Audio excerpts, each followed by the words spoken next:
Hey everyone, thank you so much for being here for the Magic is Real podcast. I'm Shannon. I am your host. I am a psychic medium. The name of the podcast is Magic is Real because we talk about all things metaphysical and spiritual with a focus on near death experiences and other spiritually transformative experiences. Magic is Real. I named it because I used to be a skeptic. I used to be more atheistic. And once I found out that all of this stuff actually is real, it blew my mind and has changed my life for the better. So thank you for being here. If you like this podcast, would you please do me a favor and like the video, leave a comment, even if it's just a little heart emoji. It helps the algorithm to let people know that this podcast is here. I'm really proud of this podcast. I love it. And I hope that you do too. So without further ado, I want to introduce to you. Do you say, is it Bowden, Bryan Bowden, or Um, Bowden? Up in oh, it depends. See, up north it's Bowden, but it's also Bowden. It depends on where you go. Down south it could be Bowden. We have family down Yeah. there, and up north it's Bowden, like Bowden College, but not spelt that way. I was So going to go, I forgot to ask you that before, but I'm going to tell you a little bit about Brian and then we're going to delve into why I have him on today. Brian is also a psychic medium, which really excites me. And that isn't initially why I had him on, but we are going to talk about all of these things because I love to geek out about it. So this guy was born and raised in New York City. And what's so interesting is that he was on a path of studying and pursuing architectural engineering. And then somehow, which we're going to talk about, became a paranormal investigator, now a medium. But I just want to, excuse me, excuse me, after having experienced some unusual events in his childhood, he developed an interest and the topic, and that would later propel him into becoming a boots on the ground UFO, cryptid, and paranormal researcher and investigator. And since then, since 1977, he has used his spare time to explore those areas of interest, traveling the world in pursuit of truth. His experiences in the paranormal realm cover the gambit of the goblin universe, from encounters with Sasquatch, Dogman, mystical beasts, and spirits to several UFO experiences. And he also has his own podcast, which I recommend that you subscribe to, please. I think you will enjoy it. And that is called, you have a few projects, but this one is Third Eye Live. live. Yep, And we'll talk about all of the other sure, shows that you're involved in too. So thank you, no Brian, problem. so much for being here. It's so lovely to meet you. I'm really excited to have this conversation with you. I'm very excited and I'm honored that you asked. As you know, and it's coming to get guests, it's not like we're a huge big deal. Even if you are a huge big deal, it's still you're asking somebody to come on your show, and I'm always honored for that. So I will talk with everybody and Me anyone, too. because I think some people have questions. They've gone through an experience or they want to know the meaning of life. I don't know the meaning of life. I'm still on that search, but I'm always honored and I appreciate that. So it's my Thank pleasure. you for saying so, and thank you for being here. I feel the same. I do podcasts. I don't care if you have 1 million followers or you have 3 followers. I love to have these conversations, and you know that it will reach who it's meant to reach. So I want to hear about your background. I know you grew up in New York City. How were you raised? Were you raised with religion, spirituality? I was born into okay, so I just let you know that I'm spiritual, Yeah. and I'm not really conforming to a religion, but it would be Judeo-Christian. I Yeah. was born into the tribe, as they say. Hmm. I got kicked out of a lot of schools, religious studies, and eventually, I did what I had to do because everybody like you've got to go and do whatever your bar mitzvah, bat mitzvah. Um, but I've asked questions at that point, long time ago, when I'm sitting there and you're getting all this religion from people. I'm like, I'm the one that's thinking, what if angels are real, are the aliens or whatever it is. And I've always thought about that too. Something very interesting.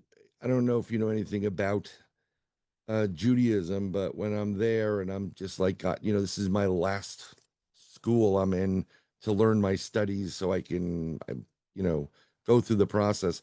They were trying to find out my name in Hebrew. And it's usually like if you're, let's say your name is my dad's name is Ivan, and I would be like, and my brother who did it first, he would be like David. So it'd be David, Hmm. Ben for male, Ben Itzik, meaning David's son of, Ivan. Or if it was a girl, it'd be like, whatever it is, a Rachel, or it would be my brother, like David Bot for female of whatever my mother was, Deborah, or whatever it was. So when it's usually Ben or Bot, and they put it in there. So when they looked up what my, name is, and they base it on very much astrologically, the time you were born, where you were born, your name, all the full characters of it. The guy doing it, the student, rabbinical student, and I'm sitting there. I really wasn't thrilled about religion like that. He's looking, he goes, "No, I don't know. This is no, hold on." And he says, "Your name is Eliyahu." So my mother goes, "Oh, Eliyahu, Ben, whatever." And he's like, no, I gotta go check." So he goes out and he talks to a couple of the really older people, rabbis that are there. I'm just sitting there watching on the sidelines. And they come in and they start looking, and I'm like, and they look perplexed. They look uncomfortable and perplexed about it. And they're like, no, and they're like kind of arguing. And eventually one of the old guy goes, "It's Eliyahu." And that's it. Just Eliyahu. And my mother's like, "What do you mean? It's usually Ben or Bot." So my name Eliyahu in that religion is messenger of God. And I've owned it since I've been whatever 12 years old back then. And it's kind of carried me through my life. I am an ordained minister, and I have done services for on the Catholic side or and the Jewish side and whatever, and bringing people together, talking to people about it. But I'm very spiritual. I have my own personal relationship with what I call as God. I have no problems with Jesus, but I don't believe Jesus is God as some people do. Jesus is the Son of God, or we are all sons and daughters. Jesus is a Messiah. He's a messenger, and he's a messenger of God, just like numerous messengers before him. So that's where I was religious, wise. As far as studying, I did start. I wanted to be an architect at one point. Actually, I really liked medicine, but for some reason, I just don't. I'm a little bit of a germaphobe when it comes to. I don't want to be in a hospital with sick people, but I'd love to Yeah. cure. And all my family members who are doctors and nurses and surgeons and are like, "You're a waste of talent," because they know I know my stuff. Matter of fact, I've know so much that people, whenever I have gone to appointments, when my children were being born, like, "Oh, what hospital do you work at?" I'm like, "I'm not a doctor," and they look at me like, "You should, how do you know all this?" And I just know it. It's almost intuitive. But I went in originally to architecture, engineering, and then when you regress the market, everybody thinks they're Frank Lloyd Wright. It's not. It's cookie cutter crap. I don't want to be competing with them. So I had a little drafting company, and we were doing, I was getting paid 75 a page, and I can get people to come in, pay them 25 and make $50 sitting on my butt doing nothing. So eventually I went back to school for finance and business because that's what I was basically doing, business. And I worked for, broker dealers for 25 years or more. Big deals, high yield income. I did some consulting as a like my own think tank and helping people with businesses, but I've always been interested in what we call the paranormal. Ever since a little kid with In Search Of and whatever minimal programming we had, Loch Ness Monster, Bigfoot.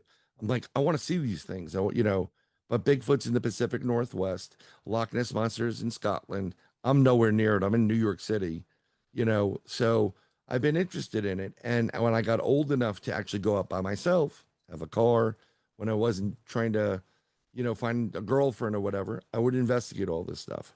And over time, I've been doing the same thing over and over again, as far as kind of remote viewing or using abilities. I always knew in advance, like I would go, how's Uncle Frank doing? Is he still feeling bad? He got sick. Excuse me. My mother would be like, no, what are you talking about?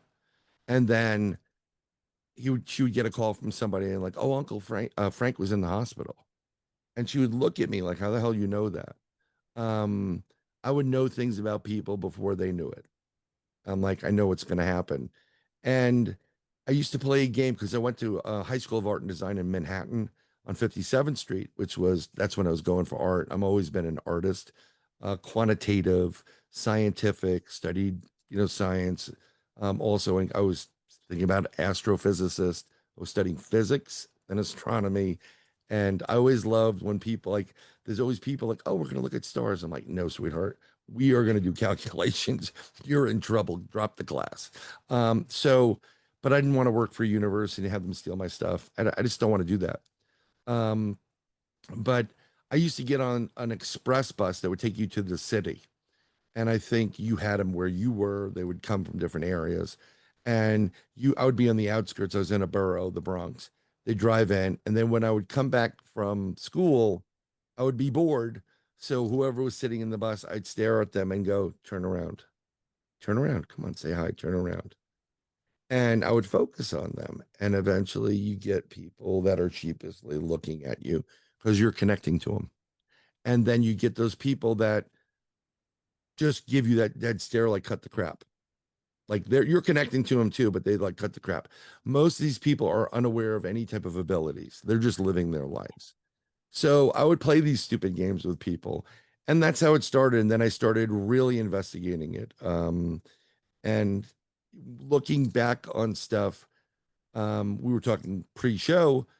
My first Bigfoot encounter came at a point where I was about 10 years old, late 70s, and I didn't even think of it as Bigfoot. I just saw as what I saw. It wasn't until I was way older that I actually started to regress, look up that area, and I'll tell you exactly what it is. Please too, because So I everybody, went, I'm from Connecticut, so yes, from Brian and Connecticut. I grew up around the same area. Yes. So my area is in northwestern Connecticut. My old camp does not exist anymore. It was 280 acres.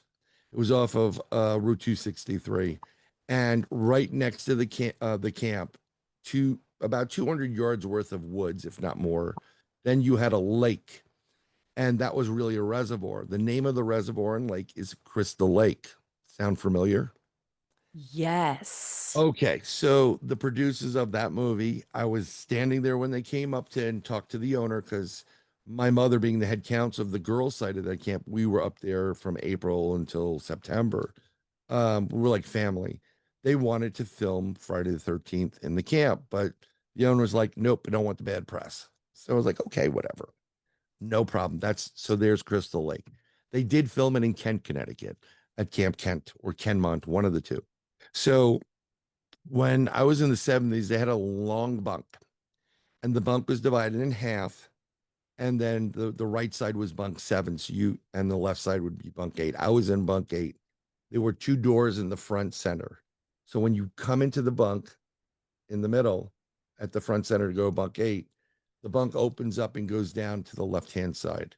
And we had bunk beds throughout the bunk. There must have been one, two, six on each side, and then there was one that was perpendicular to the two rows. So we had two rows and of bunk beds, one perpendicular to it, and a door next to it. So there was another door in the side entrance. My bed, as soon as you came in, if you made the left and went all the way down, my bed was always the corner bunk. It had mostly coverage, but my feet would be visible from the 3 foot by 3 foot window that was there. So one night I was sleeping, and you can see the rafters. When I say a bunk, it's rafters. They put the trunks up there. Usually the back lights are on. There's a back row with the two toilets, two showers, two sinks. That was the bathroom area. So that was kept on until about 2, 3 in the morning when the counselors would come back in that weren't working, from hanging out, eating pizza in town and drinking, and they shut the lights off. So around 3 o'clock in the morning, I'm getting this skunky smell. Now, the area, skunks are everywhere. So when Hmm. you smell a skunk, you're like, oh, I'm used to that. But this was more musky. I had to use the bathroom. So I got up and I'm leaning up in my bed. I sit up in my bed as a 10-year-old. I noticed the lights were all out, so I said, "Okay, the counselor's here. Everybody's sleeping." I look over digital clock. It's at about 3 in the morning, and I'm about to get up to go hop off the double decker when I look out the window on an angle, and I could see out there 3 foot by 3 foot, and there is what looks like a giant monkey head in my window, and it fills the entire window. And you can see the brow and it's protruding. You can see the wider nose. The skin was like blackish, and then there was hair everywhere, and it was wild, almost like if someone was wearing a mask of a gorilla. And I'm like, and it was doing this. I'm going to imitate it so that you can see it. It's like if this is the window, it was going, it was looking like this. Yeah. So Was I curiously immediately, looking in. yeah, it was looking and checking out what was going on. I mean, it's a great food source, tons of kids in the camp at the time. And I just laid right back down and I said, I don't know what the hell that is, but I'm not moving. And after about 45 minutes, my bladder was going to go. And Billy Carmen, who was underneath me, was either going to get wet or I was going to have to get over to the bathroom. So I slowly, and I kept looking and it was still there. And I kept slowly pulling my feet back. And then I went to further away from the window as possible and went down very quietly. Now, the problem is where I have to go is diagonal. There's a door there and he's going to see me if I walk. So I literally went on the floor and I was doggy paddling past that door where he was standing probably no more than 5 feet from that window, probably six. And I'm like, oh, I got better be quiet at least. And then I went underneath the other beds, went all the way up and kind of crawled out and peeked. And I looked at the window like I didn't see it at that point, but the back had windows in it. So I'm like, I can't go to the bathroom because it can see in from there. So I went to this one spot. It was a sink. Guys can do that. Sorry, ladies. Um, Yeah. and I did what I had to do, and then I crawled all the way back, and that was that. Now, here's the thing. I told you I started watching In Search of whatever we were watching in the 70s. Yeah. Everything regarding Bigfoot or the Yeti, which is, the Nepal Bigfoot. It was Pacific Northwest. I'm in the northwest corner of Connecticut. Yeah. There are no Bigfoots, according to what they're saying there. Boy, are they wrong. One of the biggest areas, biggest sightings is the New York metro area, including Pennsylvania. So a couple years later, I regress it. I mean, I research it and I say Bigfoot sightings 77, 78, 79, whatever it is. And lo and behold, the same year I kind of calculated when I was in that bunk, the same year I had my encounter at that reservoir by my camp, there were two separate encounters people reported of a tall bipedal wild man, which is a Bigfoot, two separate ones. On the other side of the property where my camp is, if you went over that mountain and went to the backside, you'd get out by a dam, and that was Lover's Lane. The same summer, a couple was there, trying to be in Lover's Lane, and they reported a 8 to 9 foot wild man walked right in front of their headlights, and they got out of there. So that was my first Bigfoot experience. And to tell you that it was close, I kid you not, his face was no more than 6 inches from my foot. I still can see him, in the mind's eye. And that was my first, like, wow moment. I've seen It's UFOs real. up there. Oh, yeah. Um, Hmm. but it continues. I mean, I've been investigating for a long time, like 35, 40 years. And I've had many encounters with Bigfoot and also another cryptid they call the Dog Man, which looks like a werewolf, but it doesn't transform like a werewolf. A werewolf is a Hollywood construct.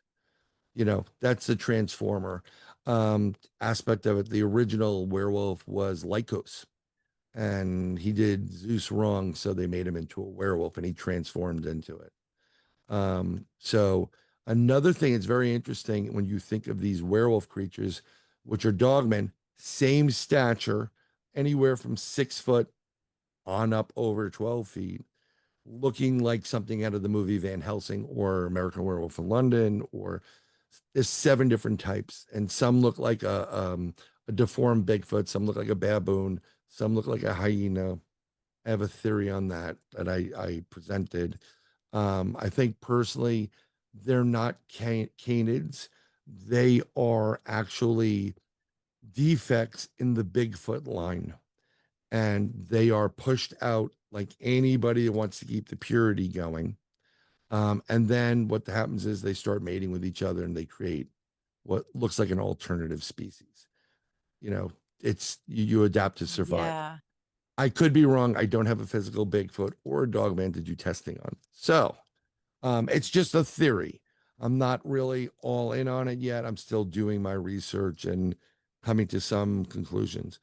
But up in New York State, I've had several encounters with Bigfoots. We have a special place up near Poughkeepsie that it's basically a lake area. I don't mention the name because I don't want to ruin the Yeah. inhabitants or have people drawn there. If you know, you know, and people do go there. But we've had numerous encounters there where this thing is whooping and tree knocks and multiple Bigfoot, like family Bigfoot. When you come into this area, you have to walk like about a mile down a road. It's all woods, and they know when we're coming. I've seen it trail us. You see it go behind a tree, like split second peripheral. You see a leg, and then it disappears, like behind a tree. Like where is this thing going? And there was one night up in that area. We did a day-night investigation, and when you walk into the area, which is now like a park, it's a lake. At one point, there was a company there that was experimenting with weapons grade uranium at the agreement of the US military and government to try to create some kind of engine. They had a nuclear problem, a reactor type of thing. The lake got contaminated. I mean, the radiation's off the chart up there at times. Deformed animals, beavers the size of mastiffs, you know. But there's always been throughout history strange high strangeness and strange sightings of these cryptids there. So when you get to the lake, it's right next to the Appalachian Trail. So you kind of can hang out there because you can just say, "Hey, I'm on the trail," even though the park Hmm. closes.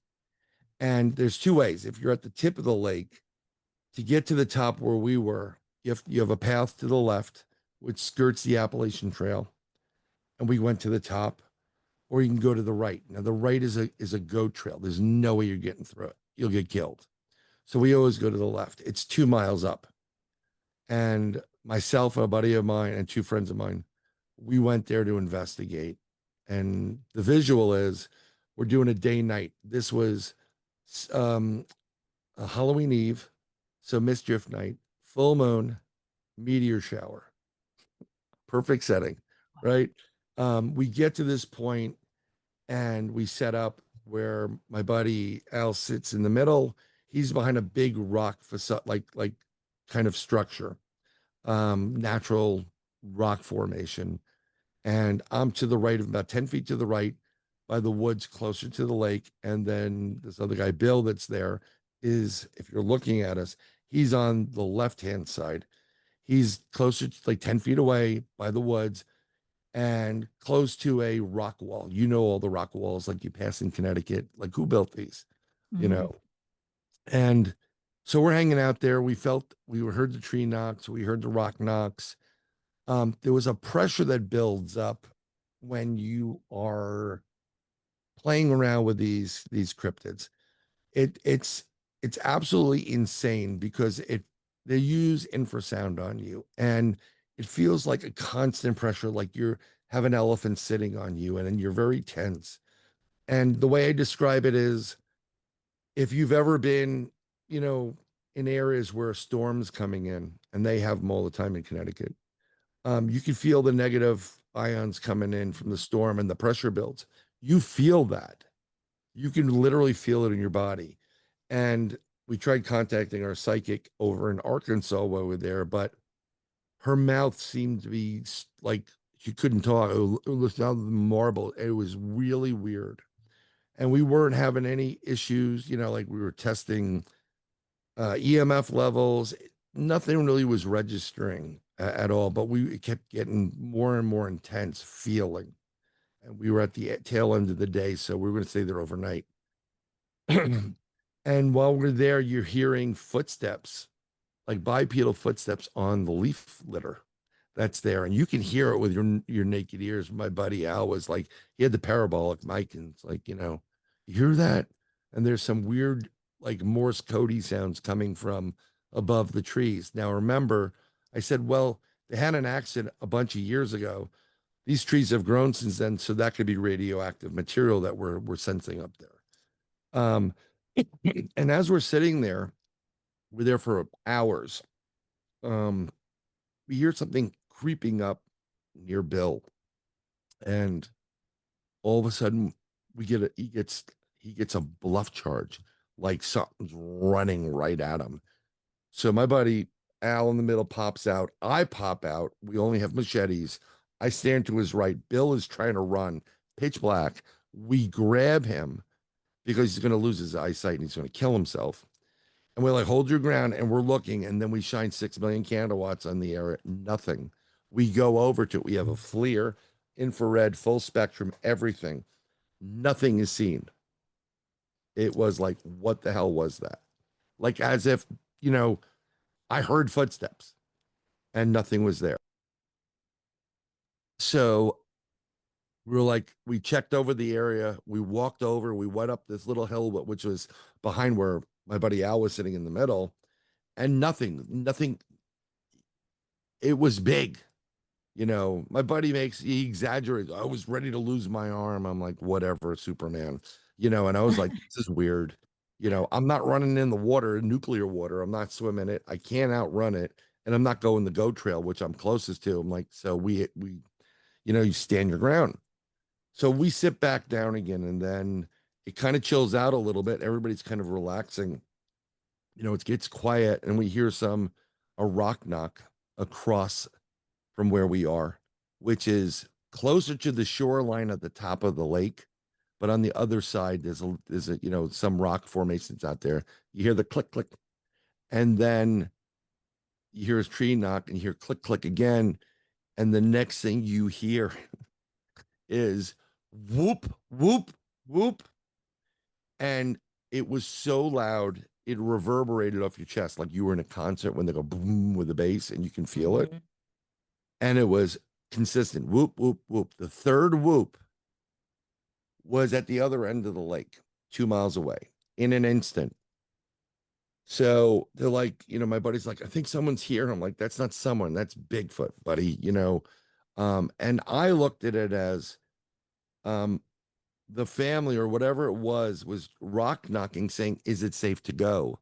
And it was saying whoop, whoop, whoop, because there was three of us, take the long way home. Yeah. Okay. And again, we went looking, nothing. I mean, nothing whatsoever. So again, we come back down again and we're sitting there, and it was just weird. The next thing you know, we didn't hear any more sounds until I started hearing something coming through the forest behind me, like breaking branches. I'm like, what the heck is this? And before I can turn around, I feel the thud, boom, roll, roll, hits my chair, one of those foldables, and I go out 10 feet.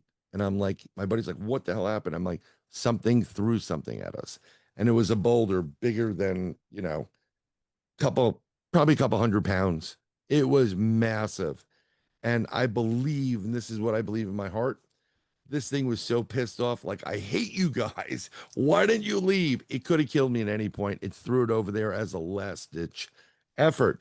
But at that moment, when we had the whoop, whoop, whoop, and me studying physics, studying astronomy, okay, string theory, whatever, the only way everything changed for me. I used to think Bigfoot was flesh and blood. Me too. Okay, Gigantopithecus, missing link, whatever. Hmm. After that, it all changed. The only way you can go from point A to point B is if you can open up a portal, step into it, and come out where you want. And that's what the theory of portals is.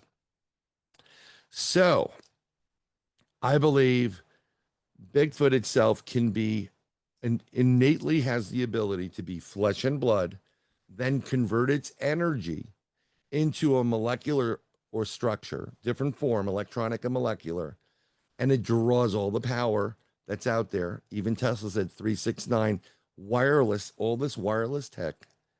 There's free energy around you right now. But what's better than that free energy is this is easier to suck up. Your camera is easy to suck up. So when you ever see those stories, my battery's dead, guess what, Mm-hmm. folks? They're using it as the fuel they need to convert and do something with it. And usually, if you study science, when you move from one form of energy into another, which takes a lot more energy, at the event horizon where you finally get to that point where you have to be, there's like a spark or a pop. And we always have sightings of orbs near Bigfoot and different colors and all these things, multiple orbs coming down. This is these creatures coming in a different form, in my opinion. Um, and then once you get into that electronic form, you can then open up a portal and go. But what's great about using this energy is Bigfoot and a lot of other creatures use something called soft physics to change the colors or their makeup. So this Bigfoot, they can become like the Glimmer Man or, the Predator because they have the ability to change the soft physics of what they excrete and what light is reflected and refracted. Like a hummingbird. If you watch a hummingbird will change colors to blue and green and a little bit of a blend, an ombre as they call it. Octopus do this all the time. It's all about soft physics, and they're filling in certain parts of their body that allow them to camouflage themselves. So I would wager that one day when we have filters that will filter this out, you'll see people like up in like one of the parks in Connecticut, like People's Park, right? Or wherever, that's one of the parks there. Bigfoot sightings there, by the way. And they're taking barbecue photos. Hey, we're all having a great time. I'm sure if you can put a filter in there that will understand what the changes are, you'll start seeing, like with the filter, I'm like, there was a Bigfoot standing right next to you. There's a ghost right over there. Your uncle's right there. Because they all use it in a different plane, a different form of energy. Ghosts even use energy. Um, we use energy as mediums and we tap into that energy. So, and then we give it out too in our aura, and that's another thing. But Bigfoot uses this to convert into different forms. And I'm friends with Russ Accord, who was Expedition Bigfoot. He's the guy with the backpack on all the time. Mm-hmm. So, in one of this, I think it was the first, second, season, whatever. He's filming them on FLIR. Now, that's the only thing that you can use that you can't hide from. No matter if they were invisible to the naked eye, the FLIR is going to pick up the heat signature. And they picked up something at 200 yards away that looked like a Bigfoot. It got the conical head. You see it in the video. And then slowly it dispersed into these little bubbles before it disappears. And I called him up. I'm like, Russ, you got the greatest evidence of a Bigfoot transforming from physical flesh and blood into the molecular structure before going interdimensional. He's like, what? And I'm like, and I explained my theory to him. And yeah, it's there. Another person I'm friendly with, Jay Bachochin, who has a movie, a couple of DVDs, Finding Jay. He's out of Wisconsin. There's a there's a point there. It's during the day, and you can see me the way the camera's set up. Like, you smell that? And I called him up. I'm like, you caught a Bigfoot on camera. He's like, what are you talking about? And the scene is they're standing there. You can see a branch, and then the branch starts to bend. And I said, the Bigfoot's right in front of you on the branch. It's invisible. It's changed. It's soft physics. He goes, holy crap. I go, yeah, that was your Bigfoot. That's what you were smelling. You can't get rid of the smell because it's physical. Smell is a smell. And but even though it disguised itself, I thought it was a young Bigfoot, in my opinion, because if it was a big Bigfoot, it would disappear. And the reason why I think my theory is relative is because of all those stories. Like, we found these tracks, they went into the middle of the lake and it disappeared. Disappeared. This is how it disappears. I always use the octopus as an example. If you didn't know about an octopus, you came upon that and you saw it change its shape and color and texture, you'd be like, what mystical creature is this? Hmm. So this is an innate ability that Bigfoot can do. It also carries over into the Dogman and some other of the cryptids. They have a way of going from one interdimensional into our dimension and straddling it. Because their interdimensional beings can straddle things too. Like just like are you aware about the UFO settings at the Bayside Mall? The aliens at the Bayside Mall. It was Yes, I'm aware of two, it, but three I years never ago. followed up on further investigation. So that was an interesting. I had people lined up, and then they canceled on me, and they said, "Listen, we really want to talk to you, but we're getting threats." And I said, "Okay, I got it." Genuine people that were there, they have it. They said, "All I can tell you is when we left, we had to go single file out, and they made us delete all the film, everything on our phones. And if you didn't do it, they arrested you and they took it and they did it anyhow." So I said, okay, whatever it is. But I watched the video. If you watch the video from a bird's eye view of these, whatever the apartments there, you can see these 10-foot creatures. They're there on video. And it doesn't take almost 300 police officers because some hooligans are playing with fireworks. I On know. top of that, you don't shut down a major airport in Miami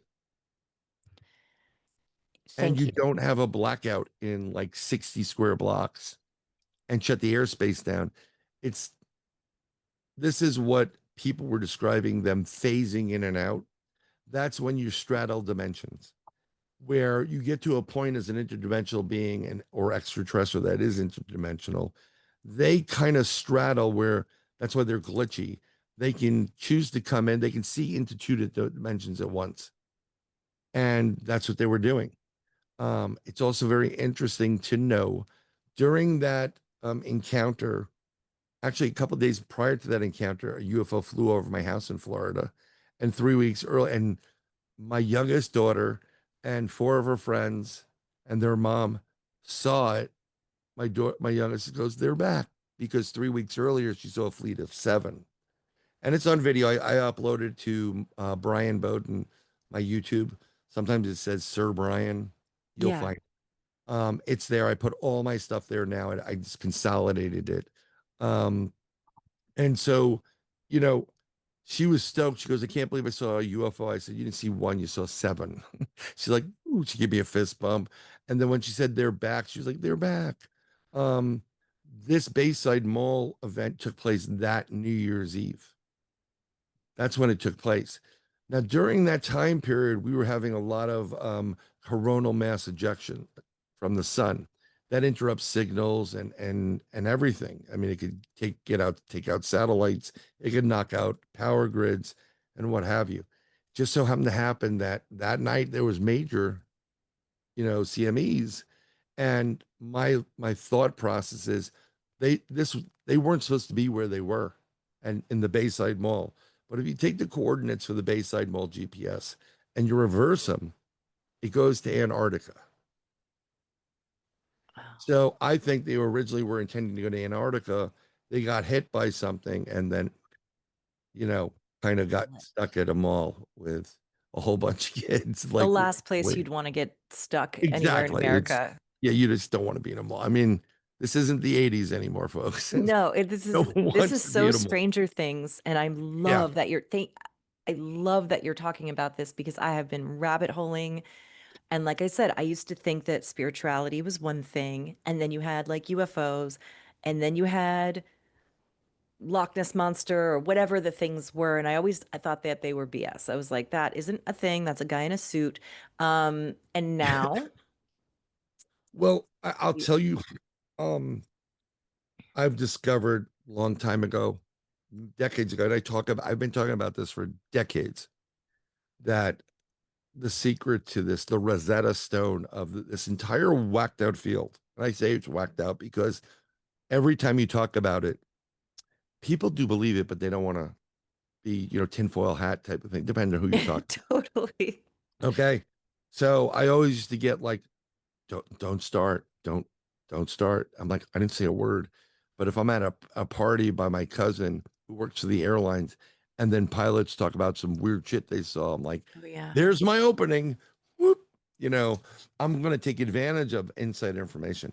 But the main thread is what Tesla said: sound, frequency, vibration. Okay. That is it. If you want to have, I've created something called an active intelligent encounter. It's protocols. It's all about intention, just like life is. If you don't have the right intention, you are not going to get the right results. But if you go into these things and you want to have a UFO experience or an encounter with a cryptid or a ghost, or you have to say in your mind's eye, kind of meditate a little bit and say, I want to have an experience with you. I want you to show yourself, but I don't want to get hurt and I don't want you to get Mhm. hurt. And then you send that out into the ether. And believe it or not, these beings are at such a higher frequency, they pick up these things. And you'll be very surprised at what you can accomplish and what returns you get. I use it all the time. I've been using remote viewing for 20 years, technically, on everything we do. Matter of fact, my oldest daughter graduated from high school in May, and my buddy down here in Florida, they're going on an investigation in this one spot, and I'm like, I gotta be good. I can't go, So I said, because my in-laws came in and their uncle's there, and it's her day. So that Saturday night, I'm sitting out on my back patio, which they call a lanai down here, because they want to charge you more money on the fancy word. Yeah. It's a patio.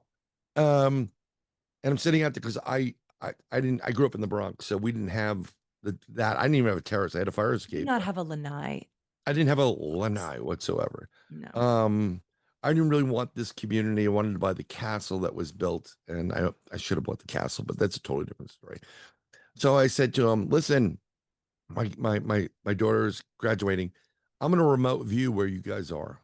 So I sit down, and I now it's easy for me to do. I mean, I used to have to like kind of breathe and close my eyes and focus. And what now it's just boom, it just comes. It's like a muscle. The more you lift, you go to the gym, right? And you're lifting weights. You start with 5 pounds, you do it for a couple of months. Then you go to 10 pounds. And then by the time you know it, picking up a 50-pound bag is like, oh, this is nothing. Yeah. It just happens. And when you start using your third eye, your pineal gland, your consciousness, you meditate, you start vibrating and moving to a higher level and frequency. And this is where you want to be as high as possible. You want to get out of this 3D world and move to 4D and 5D and even higher. And that's like, it's kind of hard to explain, but the best way to explain how when you're vibrating a higher frequency, the little things below you don't matter that much anymore. Just like that trigonometry test you took in high school does not matter anymore, or the spelling bee you fail, whatever it is. It's garbage. You're at a higher level. There's more important things. So, and you understand where you're supposed to be. But I'm sitting there doing it, and I'm like, I remember doing it. I'm like, you're going to come to a crossroads. There's a berm on the right side. It's going to go down. The road it's by this light. If you keep going straight, you're going to run into the mother. And right now you have one that's young, that's kind of paralleling you. You're going to get to that crossroad. If you make the left, the other one's going to be on the right hand side, and they're screwing around with you right now because they're young. The mother I see straight ahead, and it's turned around, and I literally saw it, and I can feel it, and it was like, "What the hell are you two kids up to tonight?" you know. So I described it, and then I drew it out on my phone. I drew all this stuff out, and I sent it to him. He goes, "Bro, you're spot on." So one of the guys that's part of the group that I'm part of now down here, He's a former NYPD forensics officer. He collects evidence or used to collect it. He knows how to investigate, but he's still a New Yorker in the South. So he's got multiple guns. And I said, Chris is bugging out. He's pulled out two at this, and he goes, you're on everything I was saying. Boom, boom, boom. I send it to him. So Chris, who he's my buddy's telling me, he goes, yeah, I was walking with Chris, and he goes, do you really believe this remote viewing mumbo jumbo crap? So without hesitating, my buddy Stevie gives him his phone, and Chris goes, holy shit, that just all happened. He goes, what do you think? So I was spot on about the whole thing. He goes, yeah, we heard the monkey. Chris was out there like he heard something. He's a little bit too jumpy sometimes for those things. But a year prior, when I went out there with them, my first time, and I've known Stevie for a while. He's a big time cryptid investigator. He investigates everything, but he's really cryptid. He makes movies. Um, and he invited me out, and it's Creature Man. That's his group's name. He's the Creature Man. And they go out. They're really, really great people. They have a spot in the West Coast, and he invited me there. So my first time there, I'm gonna shut my mouth. I'm a guest. It doesn't mean I have the right to say anything. So we were having activity in this campsite. We rented a campsite, bunch of acres, and had its own bathroom. You don't want to ever use it. It was like going to Grand Central in the 70s. You don't really want to use it. But when you pull in it, it's a locked gate. So you have your code to the gate. You open the gate, you go in. There's a little bit of two-car parking on the right. And if you go down further, it's like one, two, about three or four cars you can park there. And then there's these wood barriers, kind of like Sherwood Island. Yeah. Okay. But it's like a big, like 2x6 or whatever it is. And that kind of corrals you. And they were like, whoa, whoa, whoa. When I pulled in, I'm like, what? I'm like, we got prints. So to the, I backed up in the spot away from it. And I couldn't walk sideways on the passenger side. That's how tight it was where I parked. And there's a big piece of wood there. So I could lean over my car if the window was open to kind of get some, but I couldn't fit in there. And that's how big the spot was. So we found a 12-inch print of, I'm gonna just right, the left foot of a child, 12 inches, and then a mother print which was 19 inches. Whoa. Bear print. I mean, I have it on I use a LiDAR. I don't bring in plaster anymore, and I could print it out. I don't have a 3D printer, but I could take it any place, print it out, and I'll get the actual print. Oh, So, cool. so we're there. I'm like, wow, this is cool. This is great. And then you can go into the campgrounds. You walk a little. It's all forest, woods, like tropical. There's little, spots where you can put your tent. If you go a little bit further, it's formerly a Boy Scout area. So there's a big fire pit. Then past the fire pit, you can see it are these telephone poles, several of them, so you can hook a hammock to. And then there's some more open area where they have the tent set up. So I pull it off to the side. I do sometimes I snore, so I've set up my tent.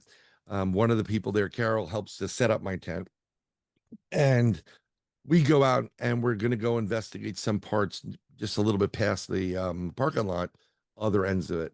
We're putting up trail cameras and we're hearing certain sounds, foot walking, on raking of branches, and we're hearing these sounds. And at one point, me and Steve are like, "You hear that?" Yeah, I heard that. He's setting up the cameras.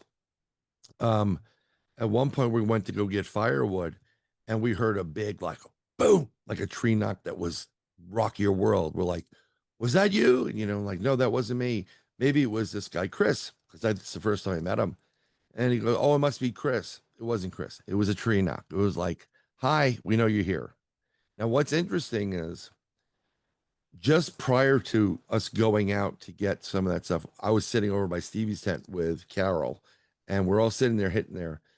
Just talking. Stevie has a real good setup where he can stand in his tent. He's got a real bed, like type of thing. And I kept hearing something hitting my tent.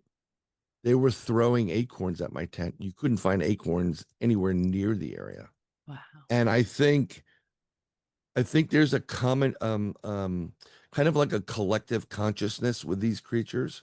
So no matter where you are, they kind of know who you are. And I think it was saying, "What's up, Rye? We know you're here. What's up?" And I got vetoed.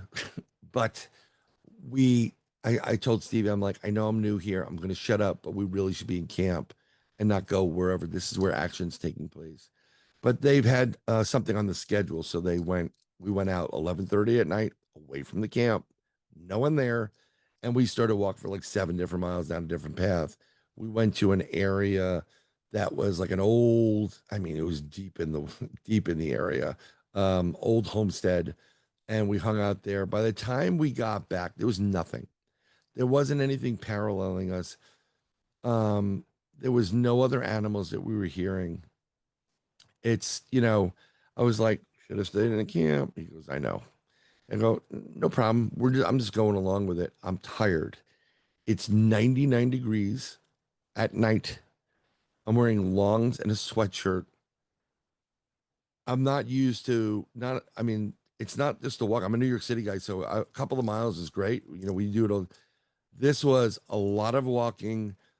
I was losing, I didn't have enough electrolytes to replenish. I was not kind of cramping a little bit.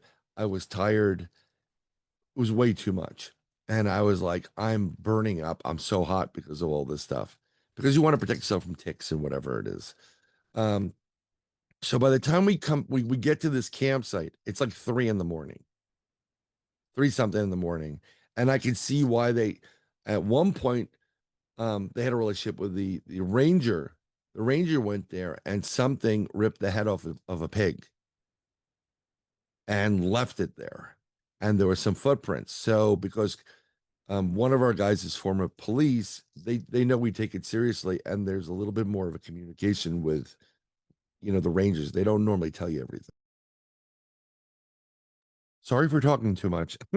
You're talking about one Yeah, of the things I'm the most interested in. So yeah. this is me being So wrapped. just so you know, everybody has firearms in Florida. Mhm. It's also Florida's in the shape of a firearm, so let that sink in. So we all have it, and I don't have it for to harm anything, but there are hogs that will kill you. They are dangerous beyond dangerous. There are puma Florida panthers. I mean, that's a big kitty. There are, other animals there, coyotes or whatever, and you have to protect yourself. So again, when I went in there, I said, listen, I know we have firearms. This is not for you, Bigfoot. I'm saying this in my mind's eye. But if we do have to take something, I'm going to make sure we give it to you as an honorarium for it. And they know I'm 99% positive they know what kind of person you are. They could read your energy. They know what your signal is because each one of us is an individual circuit. Um, and they see your aura. They know a good person's aura versus somebody who's up to no good. You could read it. I feel that energy when someone up like we got to go. This guy's bad news. So they do the same thing, and because each of us is our own electronic circuit, we all have our own unique identifier, just like our cell phones. So they know they can differentiate between who's who, and because they see things past, present, and future, because they're interdimensional, they see your signal, and they know when you start thinking and you throw that thought into the ether, your consciousness goes. They pick up on it like, oh, Brian's coming this weekend. Oh, this is going to be great. Okay, ghosts do it too. Other cryptids and weird things do it too. That's why they know things about you. Yeah. They tap into the same source as everybody else. So I think there's a relationship there. I don't have anything ill will towards these cryptids. I don't want them hurt. I just want No. telepathic communication once. I want to Mhm. experience that, which I have yet. Long story short, on this trip, I had a dash camera in my car going hooked up to a huge extended battery type of thing. And I kept it running. When I got back to the car is locked up. I'm a New Yorker. I never leave it unlocked. the cameras literally, in order to clear it out, you have to physically press a button. It doesn't automatically do it. And I get in the car when we get back. It's like a quarter to five in the quarter to six in the morning. I am dying. I'm not, I said, I'm sleeping in my car tonight. I want air conditioning, you know, and I'll never get, my tent was too low to the ground. So I move into my Hyundai and I noticed that the camera says, do you want to delete? Press the button. I'm like, the only way that could be done is if someone was manipulating it. So I said, someone's trying to delete my role. I think we may have something. So I said no. I kept it, and I kept it still plugged in, but I turned the car on AC on. Now I'm wearing a sweatshirt hoodie, and it's bright orange. I get in the car, and I'm turning it on. Now it's one of the new cars where every 30 minutes they go bing, we're gonna shut the car off for 30 minutes. So you can't get more of like 20 minutes of sleep. So I'm like, I'm in the car. I have my hand on my firearm, and I'm like, I'm gonna try to get to sleep, and I'm kind of like leaning this way towards the passenger window, and dew is building up on the car because the condensation between that heat outside and the inside, you're getting dew. And then I see it's very Jurassic Park. I see something like something blue on the window, and you see the, and I go, holy crap, I'm being watched right now. And I said, big guy, you can watch me all you want. I'm going to bed. And I just laid there with, I mean, I was being watched, but I was so tired. I laid there with my firearm. I got no more than like every 20 minutes. Bing, we're gonna shut it off. So I'm turning it on. Bing. And I'm like, I'm getting up.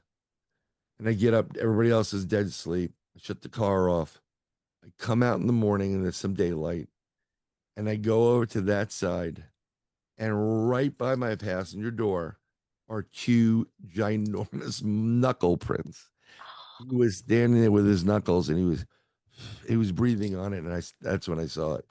And I told him, and there was knuckle prints there. So I was like, this is, you can't make this up. If No, they to don't my want to, knowledge, I yeah, was going to go say, ahead. my question, I have a question about this. To my knowledge, they've never hurt a human being, right? Nope. Animals, they Oh, might they eat. have. They have. Have they?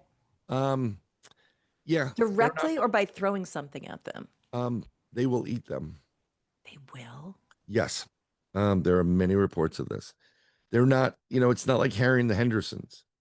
They are opportunists. They are carnivores. There are stories of people literally. There's a lot of investigators. Bigfoot gets pissed off, doesn't want you there, and you keep staying there. There have been investigators and people that have been dragged in their own sleeping bags by these things. Like, get out. People have gone missing. They've come into camps, taken and just imagine going to a local sheriff's office or police department saying, "Well, yeah, a Bigfoot took them." Hmm. Guess what? You're going to be in You're going to prison. be, yeah, Okay, it's like um, it. They're not going to believe you. right. I mean, even if you had 15, inch prints, or at the same place that I was in the forest with those where he was breathing on my window. When I came back, I have lidars of 27-inch prints with a 6-foot gate. So that Bigfoot, and it was older prints, it was filled in, it was dried, but that's that's probably about a 12 footer, bigger than 12 feet. Do you 12 have any? feet. That's insane. Do you have any It's idea? yeah, Like, it's crazy. it is crazy, and that's why I became so fascinated by this, especially after I watched a documentary on Netflix, which is fantastic, Encounters. It's a really well done Yeah. documentary that is shot on film, so it doesn't feel sensationalist. It's really convincing. And when they talked about the Bigfoot coming in and out, I was like, that makes sense to me. I always thought Yeah. this was fake. And then as soon as which is funny because like that's even a wackier concept, but I was like, I actually understand that. Like that makes sense to me that they're interdimensional beings. I mean, I don't know for sure. Everything about this field publicly Yeah. is conjecture and theory. So my hypothesis is what it is. Your Um, hypothesis makes more sense to me than yeah, it anything. it does make a lot of sense. But I have a buddy, Steve Coles. He's like, you're out of your mind. They're flesh and blood. He will not open up his mind to that. And to be brutally honest, and it's no disrespect to Steve, believe what you want to believe. Yeah. But if you're truly trying to do something investigative and scientific, then what you do is you have all these hypotheses, and sometimes over your lifetime, some will be answered, but they will beget you two or three other hypotheses. And that's what's happened. I was flesh and blood. I had an experience. And I, with my background, I'm like, the only way you can do that is you opening up a portal. Yeah. You're not jumping. I mean, they can jump 70 foot, boom, in a split second. They're very agile. Sometimes they go on all fours. Sometimes it's just bipedal. They can go into trees. But again, you're talking about a 1,200 pound being going from tree to tree to tree. You're going to hear that unless they open a portal and they go from point A to point B. Yes, and are when we talk about cryptids, that could be different creatures that people have witnessed, like shadow people and all of these different Yes. shapeshifters. So, are they different organisms, or do you think it's like the same kind of thing, but they're coming in a different form for some reason? I'm gonna give you. I think they're different beings, Yeah. and they travel a certain. They because they can go interdimensional. They travel a certain way. Some use the innate ability to do something to get from interdimensional to flesh and blood, while others go through cracks. They don't know how to transform, but they can see a crack in the dimension and like, what's that crack? And then they go through it, and all of a sudden they're in our dimension, and they're like, wow, this is great. It's like shopping at Stu Leonard's, or whatever. Um, my so each of them are individual, and what I try to explain to people is extraterrestrials also travel the interdimensional highways, not all of them, but some of them. Bigfoot, Dogman, black a shadow people, the Mothman, they get abducted just as much as human beings do from these ETs. And I explain it this way. You must have taken the train into Grand Central. Yes. Okay. So if you've worked, I always just take Grand Central train. So I'm coming from one line. And when you pull in, you usually, when you're doing the same train every day, you pull into these tracks and you see like the Connecticut trains. And it's usually the same people. You kind of get familiar with who's coming out. Like if you see someone coming, oh, he's going to Connecticut or she's going to, you've seen them before. So it's like Grand Central Station. You see this, like, what's this big? What is this thing? They're traveling into Grand Central Station. Like, why are they doing this? Pick one of those up. Pick that guy up. Pick this one up. And they're picking them up. They're doing the same tests. And the one thing is, instead of just, putting them down someplace, like knocking them out or whatever, they just land the craft like, here you go. See ya. And then they take off. That's the difference.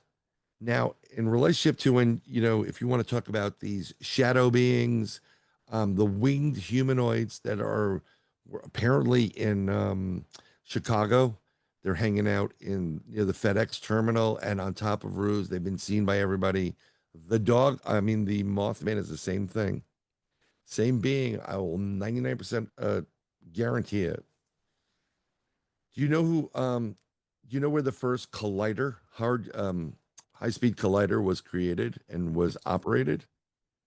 Illinois, Fermlab. And around the same time, that collider was turned on and used to try to find some kind of transportation fuel or whatever it is, different type of engine for the government, is the same time when Fiona Broom, who was a paranormal investigator, said, I thought Mandela was dead. That's when the Mandela effect was created. Oh. So I'm going to give you an example.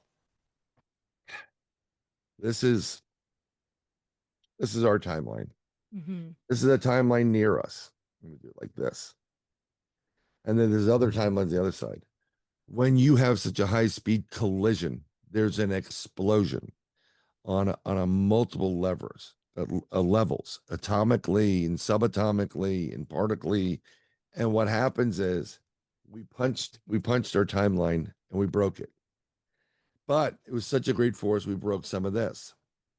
So what happens is when you have this is our timeline, right, with the anchor on it. We were born here. We knew there was a cornucopia. Where the hell did that go? Well, it was broken right about here in 1990. And what was replaced in there was a piece from the other timeline right here, where they never had a cornucopia. Now, on their end, it's the reverse. They're like, where the hell did the cornucopia come from?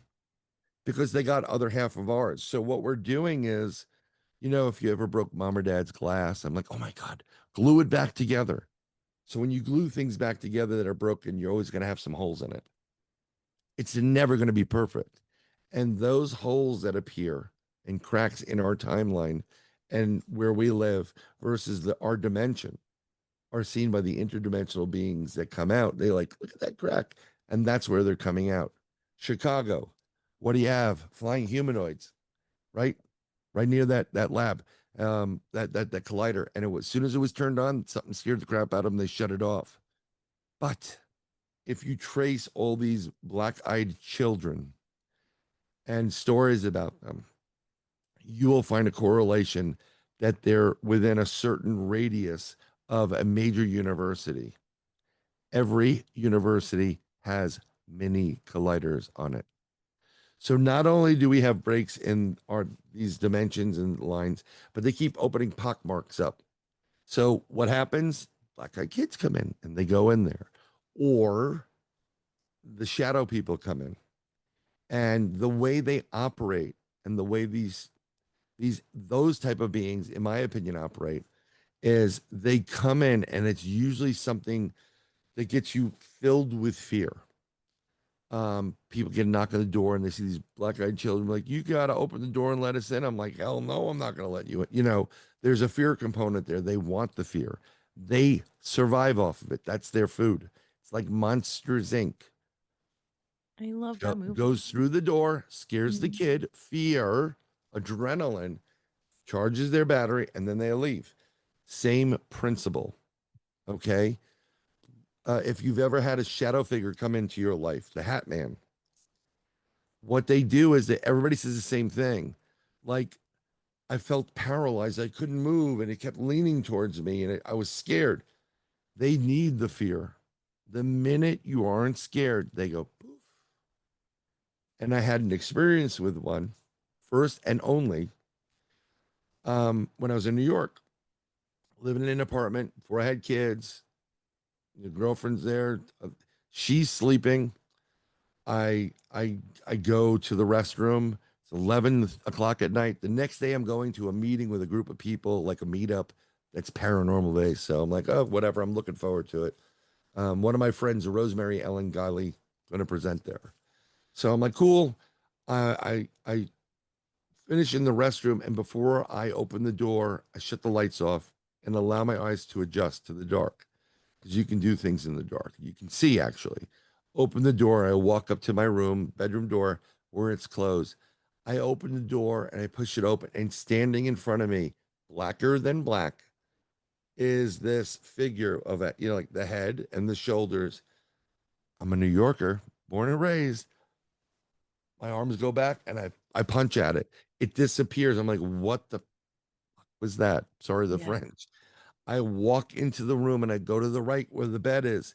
There's another one leaning over where my girl is. And I'm like, oh, hell no. And I What are go they right doing at it. there? And I kind of got the feeling that it was like, it did like, oh shit. And it dissipated. And I'm like, so there are no coincidences. The next night, Rosemary's presentation was about shadow figures. And I said, well, isn't this funny? I had no idea. That's why they were there. And I was like, my first experience I've had a couple other experiences with people, and I tell people how to deal with them. Break the fear. They'll be gone in a heartbeat and they won't come back. Once you're not afraid of the dark light wins always. They will never bother you again. If you get that shadow figure leaning over you, say hell no and say, I'm taking this is mine. It's kind of like when you if have you ever done a cleansing? Not actively. I don't know. I would say no. Okay. So when you do like a saging of a home to clear it, I've seen. I mean, that's kind of yeah, what I. Yeah. you have to own it. You got to put your big boy and big girl pants on. You got to own that stuff. This is my house. Get the hell out. I'm not playing with you. Because if you go, hey, could you please leave? They're going to be like, yeah, I'm staying. Mhm. So you have to own it. So when you own it, they don't have the energy. So they're going to go move on to the person that they do have the energy with. And they're going to hang out because what happens in Chicago? There's fear of crime. There's all the violence. They live on that stuff. They live on it. It's just what it is. That Um, makes and that's black eyed kids and shadow figures. And actually, I was talking to a buddy of mine. I told you who does a podcast, and he is. I'm just trying to. Where is it? David's is down the rabbit hole. I'm sense. sure you've seen it. And he goes, he just left me a voice message. He goes, I saw you on this guy Tommy's show. Let's get freaky. And he goes, when you did that, when you talked about black eyed kids and shadow people, you blew my mind. I was like, oh my God. Because I never thought, no one ever thought interdimensional. Exactly. And there are interdimensional beings, there are ultra terrestrial beings. We have light beings in the universe. We have energy beings in the universe. We've got things that look like a Wookiee. We've got things that look like an Ewok. We've got, I mean, different types of extraterrestrials. Why would you not think that there is something in another dimension? Yep. I'm like, as far as your mind can see or conceive, it can be. I've seen them, and I'm just going by what however I studied and what I have experienced, and these are my, theories on them. God, Um, thank you. Yeah, that's why I thank you because I've really this has been on my mind about how it all relates. oh And yeah, it's every time I interview someone new about a different topic, like I just did an episode about lucid dreaming and then one about a guy who can see the matrix, like he can see what we can't see, yeah. just that's Tom Matt. And I listen to a lot of Greg Braden. Yeah, Greg Braden. And so I have every time a little piece of the puzzle starts to come together, like And then all of a yeah, sudden you like yeah. have 15 questions, like and blah blah blah and but So this is many what I'm like saying.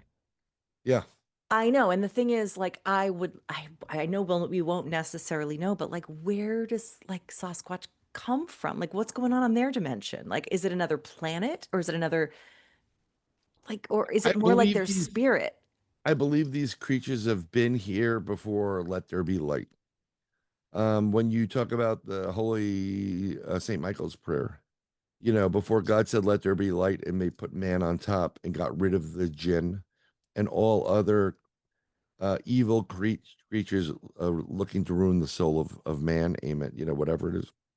I think they're here. We have elementals here. We've got Yeah, fairies or the fae here. I thoroughly believe. Now, this is where it gets a little bit weird. If you look at all these different type of sea maps from multiple cultures, you will see the same creatures from mermaids, sirens, dragons, flying horses, Pegasus, unicorns. I mean, they weren't communicating with each other. They had to exist in some form unless everybody's sharing the same consciousness. And I don't believe they are. I don't believe we share the same consciousness. Um, and I mean, we have multiple reports of these creatures throughout different cultures, different time periods. Another thing we have reports in Asia of individuals coming through rocks or just appearing that, and what they're describing are Nordics.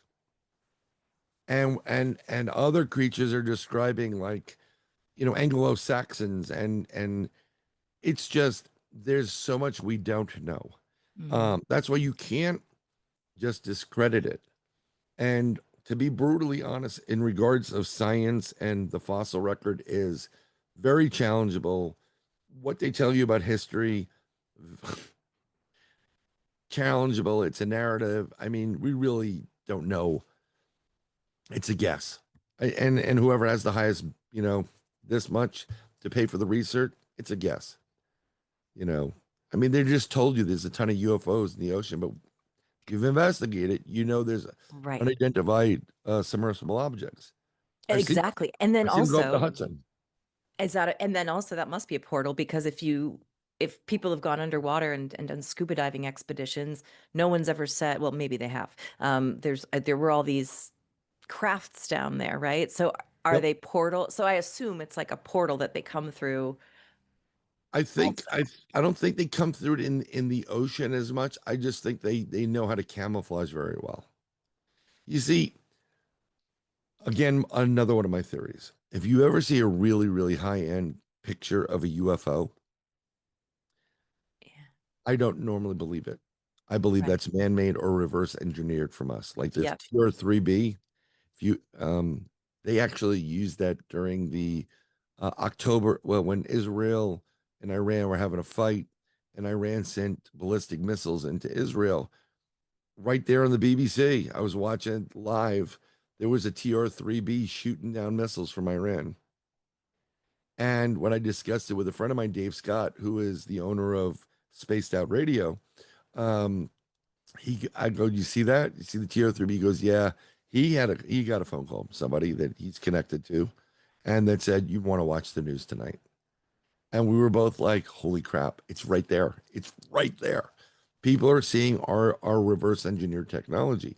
But these beings are um are so good and been doing this for millions of years, they know how to hide. Hmm. Then they don't want to get caught. And that's why when I hear all this disclosure stuff, I laugh. Smoke and mirrors. They don't care whether the US agrees to it or not or whatever. Right. They're going to disclose themselves. Yeah. But I That's already believe disclosure happened when the movie Close Encounter of the Third Kind took place. Because in that movie, Dr. Hynek is in there. He was part of Project Blue Book to debunk UFOs. He couldn't. And he's pretty much saying, without saying it or breaking his non-disclosure agreement, UFOs are real. This is what we've been doing with them. yeah. Go figure it out yourself. Right? So Yeah. all begets each other. And how does this work with the spirit world, like with people, human beings? It's energy, you know, angels, energy. They're tapping into your energy, like your old relatives, your spirit animals. They vibrate at a different frequency and higher level, and that, they've moved from this flesh and blood into where it's peace, it's love, it's I've been up, I mean, I've been up there. I think it's been there. I mean, I went to the Akash record. It was the most detailed that I've ever seen. It looked like solid marble building with Mhm. columns. Like I thought, like, were we in Greece, Rome? Right. This You is what know? I hear. This is what people see. Beautiful. This It's blue and white. It's like fluffy cloud white. And if you've ever looked, I have a couple LEDs here. And when you stare at them, it's bright, but you can still look at them. That's what it was like up there. It felt great. I'm looking around and I'm standing on a landing. I can see the veins of marble, like different color. I'm like, Mm. and there's these stairs. And if you go down the stairs, you get to a grassy terrace and you can go back up another stair. And you do that twice, you get to a point where I can go stairs that go up. And there's a building to my left that has the column like the Pantheon. And I'm like, I know I want to go in that building. That's the record hall. And I see what looks like male and females, but it's not full detail. It's like I know somehow they are. They're wearing tunics, like white togas, Like togas, yeah. and they're walking. So I said, "Oh, that's interesting." And I go up to this, I walk into this building. And as I walk in, well, I'm standing there on the side and I'm like, I see this energy source in the middle and it's like kind of glowing and throbbing. And it looks like there's desks there, old desks, like you're going into something, England or like really fancy library. And as you walk in, To the right of you is rows of books, shelves, but they're super high. And as you walk, they light up. And as you walk, it lights up. We have that technology now when you go into a place to save energy. Once you walk in and you go down the hallway, lights will start popping on, and then they'll shut off behind you. So I walk and I see this energy source in there, and then I see this thing on the um on the table, and it's a book. It's looks super old, like one of those like original Bibles. It's like leather bound, Yeah. and the pages are brownish or whatever. It looked like a vellum, and it's blank. It's open. There's tons of pages in it, and as I walk over to it, these it kind of looks like sigils start popping up, not like, and it looks like some kind of language, and it looks a little bit like Aramaic, but it lights up and it kind of has like this goal, and it's almost lighting internally, and it slowly appears, and I'm looking at it, and I'm like, I'm turning the page, and another page comes up, and it slowly fills up, and then I look to the right, there's an image, and I'm about to go further, and I felt and I heard, you got to go, you can't be here anymore. And I just they moved me. I didn't even look at them. They just moved me over to the exit, and they said eventually, and Yeah. then that was it. And then I woke up, and I was like, I think I just saw the Akash record. I was there, but I couldn't read anything. I was like, I was looking at it, but I didn't understand the alphabet or the concept. And I think it has the ability to change or to awaken something within each one of us where we can actually read it down the line that we're not familiar with at this point because we're Yeah. humans. Did But you get once there through meditation, sleep, or an it was through actual, sleep, it yeah, was 100% through sleep. And I've said, we were talking a little bit early before we started, recording. Um, there are dreams and there are experiences. And the difference is a dream is very vague. yeah. It's like you and I were out. I think we're in like a 77, like Honda, and there was an elephant wearing a pink tutu, whatever. It was like it's all over the place. Whereas instead of that, it's like we were there, you were wearing purple, a beautiful blah, blah, blah top, and your suit had this pinstriping, but it was a herring's, bone pattern to it. And you were dressed in nines, and I could describe every inch, like your eyes, I mean, everything. When you know all those details, it's not because you had a great dream. You were Right. doing it. It was an experience. And usually when you have experiences and you wake up like, oh my God, that was so real. And the feelings are there. That's because you're going through that. And whoever the powers that be are, God or whatever your path is, they give you this stuff or they use you as a light worker. They need your help in certain things. We're in a bad battle right now, light worker wise, between good and evil.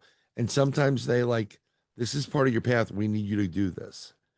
And you do certain things and you wake up like, holy crap, I felt like I worked all night. Like I didn't feel like I got any sleep. I thought I was up all night because you were. Your body's physically there. And when you connect the source, you upload your day, then they Hmm. download new stuff for you to come down. And whether they want you to know it or not will be if you remember your dreams or if it's vague or they have you do an experience. That's what happens. Now, something very interesting. Have you ever had those dreams where you like an elevator and you're like, oh, and you wake up? Hmm. Okay. That is your body coming back in that your soul Landing. conscious coming into your body. It's Yeah. you're not that's the only time all of humanity, no one knows why we sleep. I know why we sleep because we're being downloaded and uploaded by source, by your guardian angels, by your spirit guides, by God, by whoever, you have a path. We're all here for a reason to fix whatever we did previously. And we don't get to stop coming back until you've completed your task and you've learned. It's karma. And usually it goes 1, 2, 3, 4, 5, 6, 7, 8. Once you go into the nine, you don't have to come back. and you move up depending on where you are. If you're really good, like when it's sad when you hear about a baby dying. Oh my God, you know, you feel terrible for the parents. I would be mortified. But that baby was like, all you got to do is be born and you're done. And the baby gets born and goes, passes away. And now they moved up the pyramid to where they have to be. It's Got it's it's a lot more complex. Yeah. And I get these things that they call downloads. And let me tell you something, as a science person, like I'm telling people things and I'm giving them like I'm getting these call it premonitions or this experience and I'm describing everything. And I used to ask my buddy, like, you think I should tell him? And then he's like, yeah, go ahead, go tell him. I'm like, oh yeah, go tell him. You're not the one that's going to be called crazy, you know? Yeah. But when you tell people, I don't care anymore. I just tell you. If you don't want to listen to it, I get it. It's unnerving, but it's true. Hmm. Just had a friend on last night, actually two people. We were talking about vibration. He does stuff out of Nyack. He does things for vibrations like a drum circle, but it's real high energy, makes you feel good. And I'm not going to mention his name, but his in-law, I know, we grew up together. I grew up with the guy that was on, and I just got that he's gonna have a problem. And I text him. I'm like, hey buddy, I need you to go to the doctor, have them check your heart. Please do that for me. I know it sounds crazy, but just hear me out. Just please do it. So he replied back. He goes, yo, kid, I love you. You know that, but this is a little bit freaky. I said, I'm telling you, I'm begging you, go. I'll give you a great example. So eventually it comes out that he had a heart problem. Hmm. Okay. I knew something was wrong. I had an experience. I wake up. I'm part of a Freemason lodge. I'm a Knights Templar. I'm a real Knights Templar. I go by what the Knights Templars were, not this allegory stuff. And he's a brother of mine. He's older than me. He's English. Love the guy to death. Never met his sons whatsoever. His daughter-in-laws. Never met them. I know their names, but I've never seen them. Never met them. I end up in Connecticut. I'm in New Haven, and I go over to this area close to Yale where the co-op used to be. I don't know if you've ever been in New Haven for that. I've been to Yale Okay, itself. you know what Toad's place is? I don't It's remember. It was okay. So there's one strip there. It's major. near the co-op and the school. There was a bar called Toad's Place. There's a couple bars there. Um, I go into this bar slash. It seemed like a record store there, and there's a woman, dirty blonde. Her hair is a certain way, short, and this other guy. I go, so how's he doing? And he goes, oh, he's much better now. You know, he's doing much better. Thanks again. I'm like, okay, just want to make sure he's okay. I know that's my brother's fraternally. That's his kid. That's his son and his daughter-in-law. So I wake up. I know he's having a heart problem. So I call him up. Are you going to go to lodge? He goes, yeah, I'm fine. Please be there for Friday. I'm begging you, please. I got to talk to you. So we get there early, and I said, I got to talk to you about this. And he's very kind. You know, if some people you tell this to, they're like, ooh, like Yeah. one's nuts, right? So I go, listen, I need you sometime Saturday, Sunday, Monday, the latest. I need you to go to your doctor and have your heart checked out, please. He goes, what are you talking about? I said, I know you're going to have a heart problem, and I'm worried, and I don't want anything to happen to you. And I explained what was going on. I said, I told him about the male and the female, and I described them all. And he was like, okay. So you just described my son Adam Wow. to a T, and you described his wife. And I said, yes, and I've never met them, have I? I said, no. So he was being very gracious. It's the English in him. He's a wonderful Yeah. guy. So I said, please, Alistair, just do it. Humor me. What does it hurt? Go to the doctor. So because he's retired for the most part, he works early mornings as a crossing guard. So Monday comes, school's going, and he's doing the crossing guard thing. Somebody runs in the morning, a stop sign or a red light, and is going to kill this kid. Alistair runs, grabs him, pushes him to the sidewalk, barely squeezes by, saves the kid's life as well as himself. And he feels a little bit strange, like something's wrong. The kid goes to school. When he gets home, He's not feeling well. He remembers what I said. He goes to his wife, take me to the hospital. And he explains, and they go, he blew a stent. Oh my God. Wow. So I said, how you doing? He goes, you saved my life. And I said, yeah, I told you. Let me tell you something. When I'm telling you these things, I know it sounds freaking crazy. Do it. And people find out the hard way. My buddy that I said it to at night, he was like, hey kid, I love you, but I'm like, I'm telling you, I'll do it. It'll happen sometimes. And I think it's messages they want to get out. I Yeah. My buddy in England, he does Weird Britain. His name's Andy McGrath. And he's the host of that show. He's written books, Beasts of Britain, Beastly Theories. He's gracious. I love the man to death. He's wonderful, but he also like, grain of salt. Hmm. Some things it's a little bit too weird and he's more logical and whatever. So I said, I woke up, I saw it. I said, I don't know if it's a commuter train or a commercial train, but there's going to be a bad train accident. Please, if you're taking the train, the subway, Metro North, be careful. And I threw it out there. I just saw the crash and I just let it go because I'm tired of saying something to people and they argue with you. Like you're a psychic. You're telling them what's going to go on. And like, there's no way I'm going down that street. But I'm like, okay, I don't care. Yeah. You came to me. I'm telling you. You don't like the news? I'm not going to tell you. And I tell people when I do readings, I'm not telling you what you want to hear. I'm telling you what comes. Hmm. And then I also tell them, because I have those, I love these people to death, but they do the same crap every time. I'm like, the future's fluid. If you do not do anything, it will change on you. And these, oh, you want to throttle them. And they Yeah. sit there like, well, I never met that girl. I'm like, well, you sat on your ass, didn't you? Hmm. He's like, well, yeah. I'm like, what did I tell you? Exactly. Got to continue down the path. If I tell you you're going to win the lottery, you got to go buy a You ticket. got to play the ticket. Yeah, you Yeah. got to be in it to win it. That's why So that's the slogan.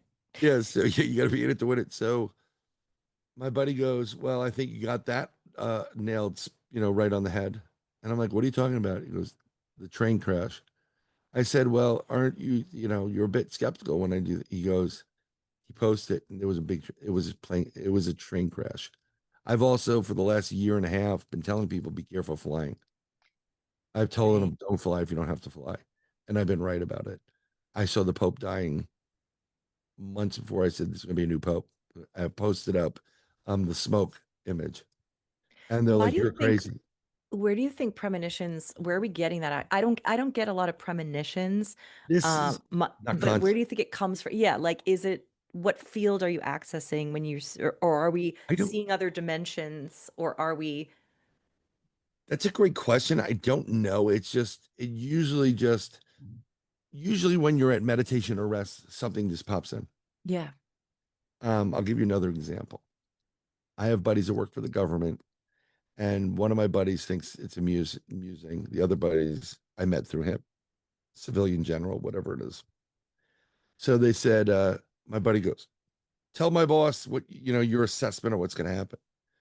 So I start telling him, boom, boom, boom, boom, boom. I'm not going to go into details, whatever. I don't have national security paperwork or anything like I don't have a security clearance. I wish I did. I'd make money.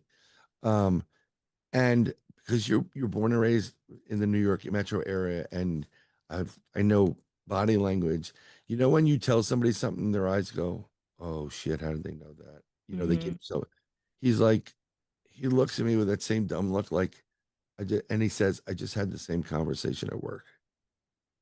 But I see it, and Yeah. I tell them what's going to happen. So usually they tell me to get an assessment and stuff. So this was, I don't know if it was last year or the year before. I'm kind of getting confused on that year, but we were having, oh, it was last year because of all the drones and all that stuff. Hmm. So I sat there and I tried to focus in on what the hell was going on. And I knew that a lot of those drones were ours. I was going to ask you about that too. 99% were ours. Yeah, that's what There's I felt. multiple That's what I drones. thought They do too. different things. They're sniffers. And I know that there was nuclear material missing. People were threatening with a nuclear bomb. And I got Statue of Liberty, New Year's, the harbor. I also got a couple of areas in New York City that were closed religious institutions, and a weird religion. and I got from Minneapolis down to the dam, Hoover Dam. And I said, you need to go here in these places, even if it's closed, have so and so go in there. He knows what I'm talking about. Go, they're not closed. Go to the basement. You're going to find these things. And I said, the material is going to be, in that area or whatever, and watch out for these areas. They're high traffic. I'm thinking dirty bomb, you know, and I said, I know I don't have a security clearance. I know you may think I'm crazy, but I'm telling you to investigate this. Sent it to him. And in under 24 hours, they arrested somebody in the area for possession of nuclear materials and pretty damn close to where I told him to. Yeah. And So, they do use a lot of psychic well, resources, but they don't talk about it. like, yeah, I mean, like when I was somehow they put me in situations reading wise. I didn't want to come out as a psychic because I don't want to come out as a fraud. And then I didn't know, like, what do I charge people? Right, I So know. one of my friends got me, one of their clients wanted to talk to a remote viewer. So she goes, "You're a remote viewer, charge $125." I'm like, okay. And she goes, she's asking a question. I already knew the answer. I can just see it. As soon as you give me the question, I get the answer. I don't have to sit there and pretend ooh, let me look. I already know. Yeah. I'm gonna spit it out. So, but somehow I get connected to people and I help 99.9% of the people that I've helped are all people that are in some way, shape, or form trying to kill themselves. And I've stopped them. And it's very draining, especially if you're an empath. Yeah. I mean, it's super draining. And I'm talking to dead people and this live person. I'm like, this is not your path. If you think you're going to get back with the husband and the love of your life and your daughter that died, you are in for a rude awakening. You're going to be sent back here. It's going to take 3 times longer. Your path is this. They're going to give you a sign. And, I communicate and I help people. Um, remember, we were going back and forth from New York to Florida looking for places. Our halfway point is like South Carolina. So we got up there, it was late. It was like almost 1 in the morning, and the kids going to sleep. And the other, their mom is like, come on, we got to go to bed. It's late. We have to get up early because she's, I'm like, okay, I don't want to operate that way, Yeah. gotta kind of open up and function. And I happened to be on the phone, headphones, with a younger person that I'm familiar with, friendly with through the internet. He was threatening to kill himself. So I said, hold on for a second, but I said, I got a guy on the phone right now that's going to kill himself if I don't stay on this phone, and I will not hang up this phone and walk away from this until I stop him from doing it. And she was like, well, okay. And she doesn't believe it. Yeah. You can not believe it all you want. I don't care. And I did. And actually, I had a conversation with him recently, and he goes, you're the only one that was really there for me. Everything you told me was true, and if it wasn't for you, I wouldn't be here. And I said, that's my pleasure. I've had the same conversation with like dozens of other people, and I'm like, this is what I do. This is Yeah. apparently what I do. And I'm fine with it. I mean, it's really draining as a psychic, Yeah. especially when like I had a hairstylist, and when you find someone that does your hair the right way. I know I'm a man. You don't lose that person. You follow them wherever the hell they go. You're like, Hmm. Cheryl. So I have a young hairstylist. She's wonderful, very confused, but she could be on the right path. I've been talking to her over the years, but somebody I didn't go back, and I'm sitting in a shopping mall, like Publix parking lot after going, and someone who is like a grandmother or a mother or an old, somebody that in that kind of genre just appeared. She's a really good girl. She just needs a little bit of straightening out, and you got to tell her.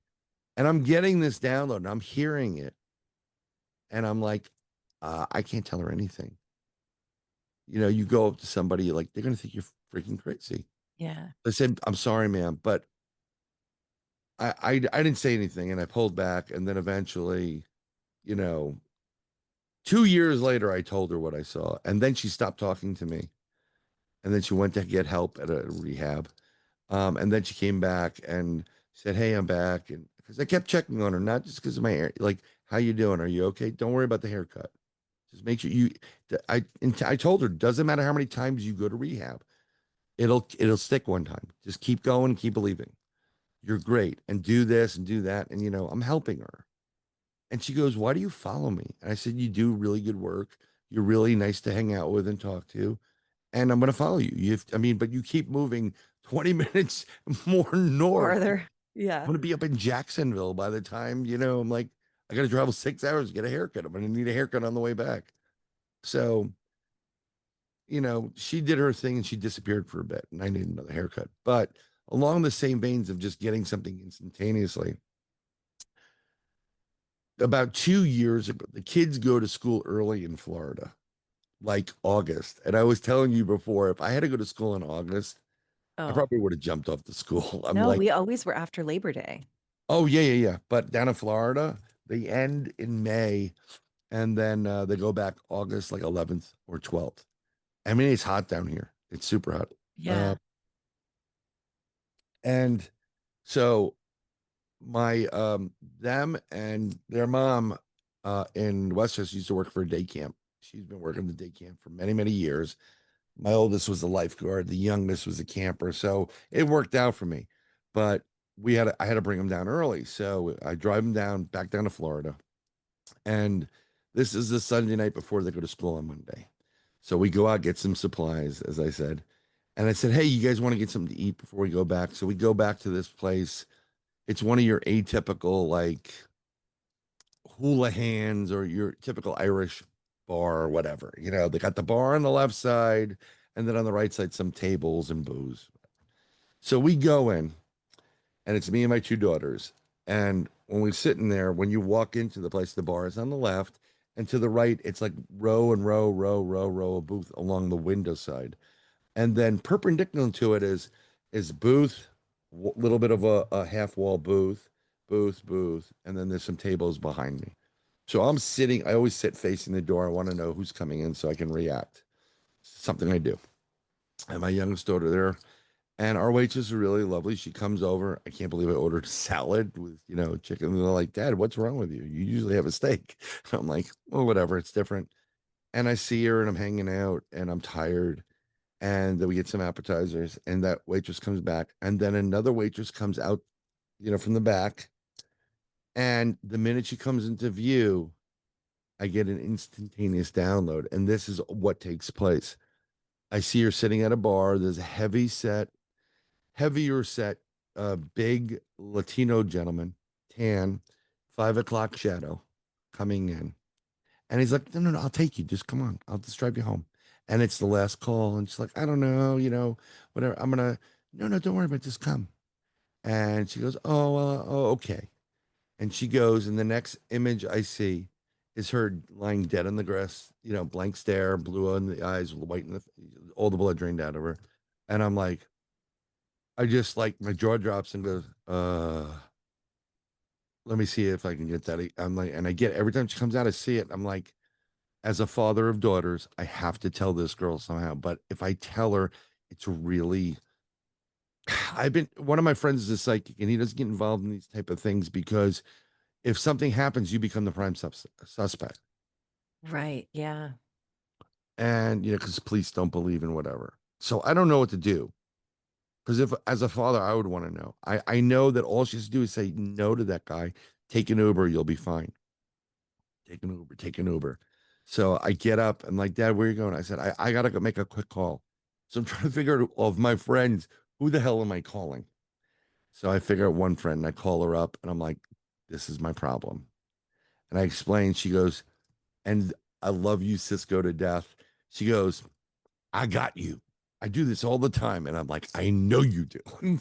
She goes, "What you do is you go up to her and you say, 'I have a caution for you.' Say, 'I'm a medium.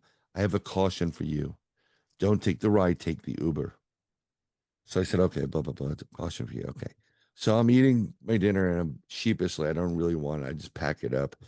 And I go to the back to pay the bill, hoping this girl would come out so I can tell her. and she doesn't. And I'm like, oh, paid the bill. And I go out. And as we're walking out, my kids are, because they want to go to Carvel right next door.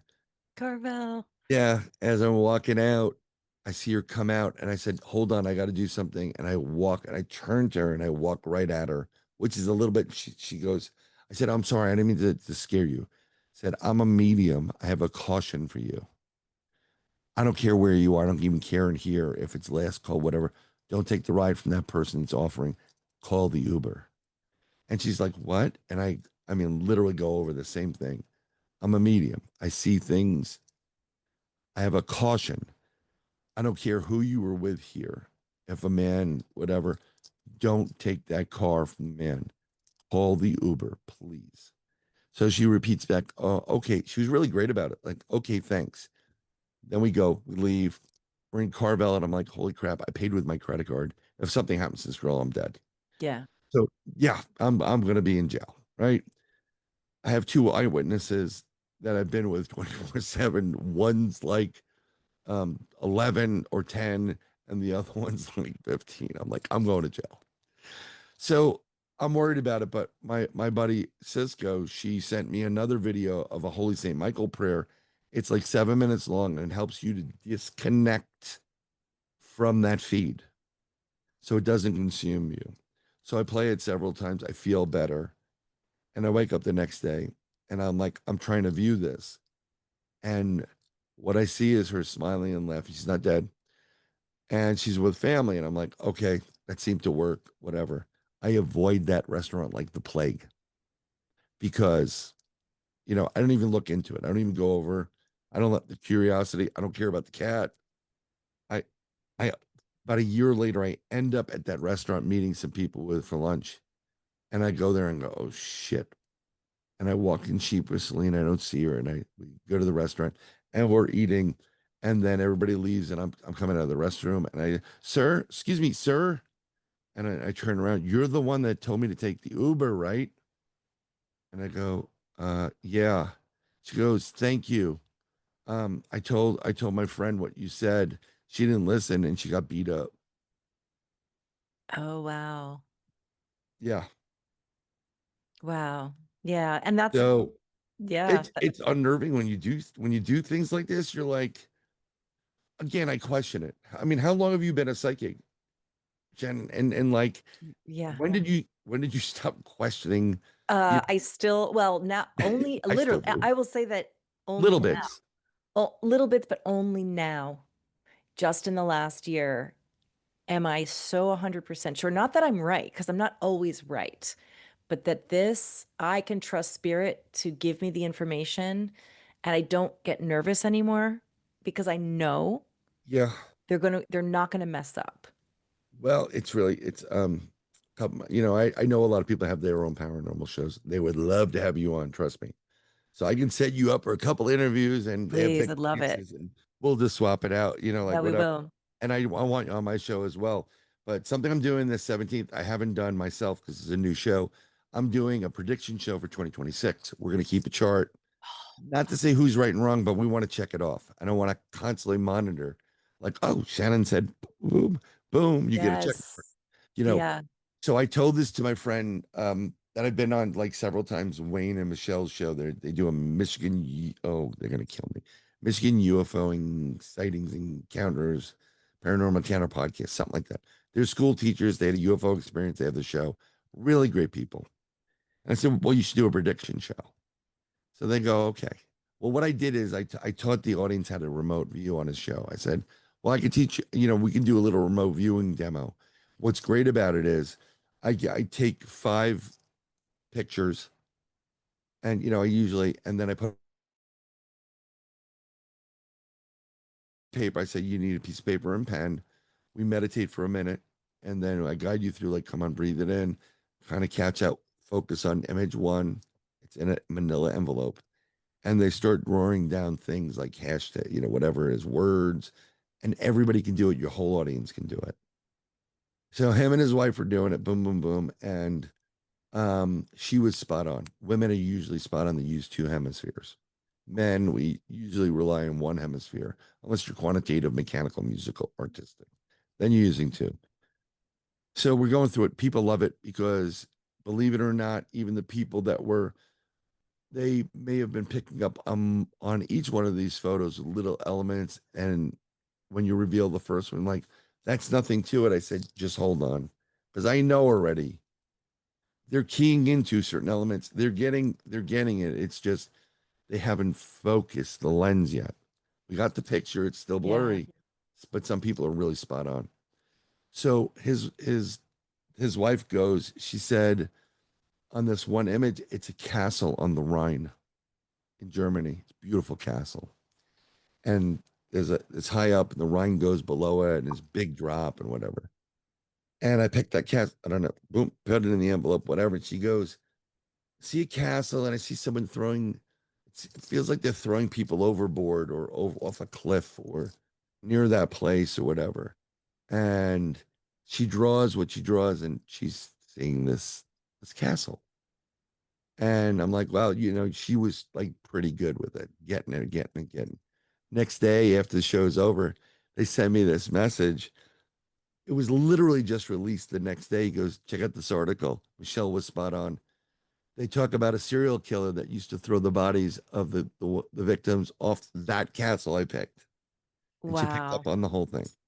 That's what's really cool about that is I tell people too because I teach mediumship and I have remote Yeah. viewed, and I still don't know how to do it on command yet, but I have had it happen, and it was verified that what I saw was it was a mediumship reading I was doing, and I suddenly described her whole back of the house, and I said, "There's Yeah. this one room in the back of your house, and there's a Raggedy Ann doll sitting there." And she goes, "Holy shit!" And she took her Zoom and brought me, and that's literally what was sitting there. And I'm like, "Why would there be a Raggedy Ann doll? She does not have children.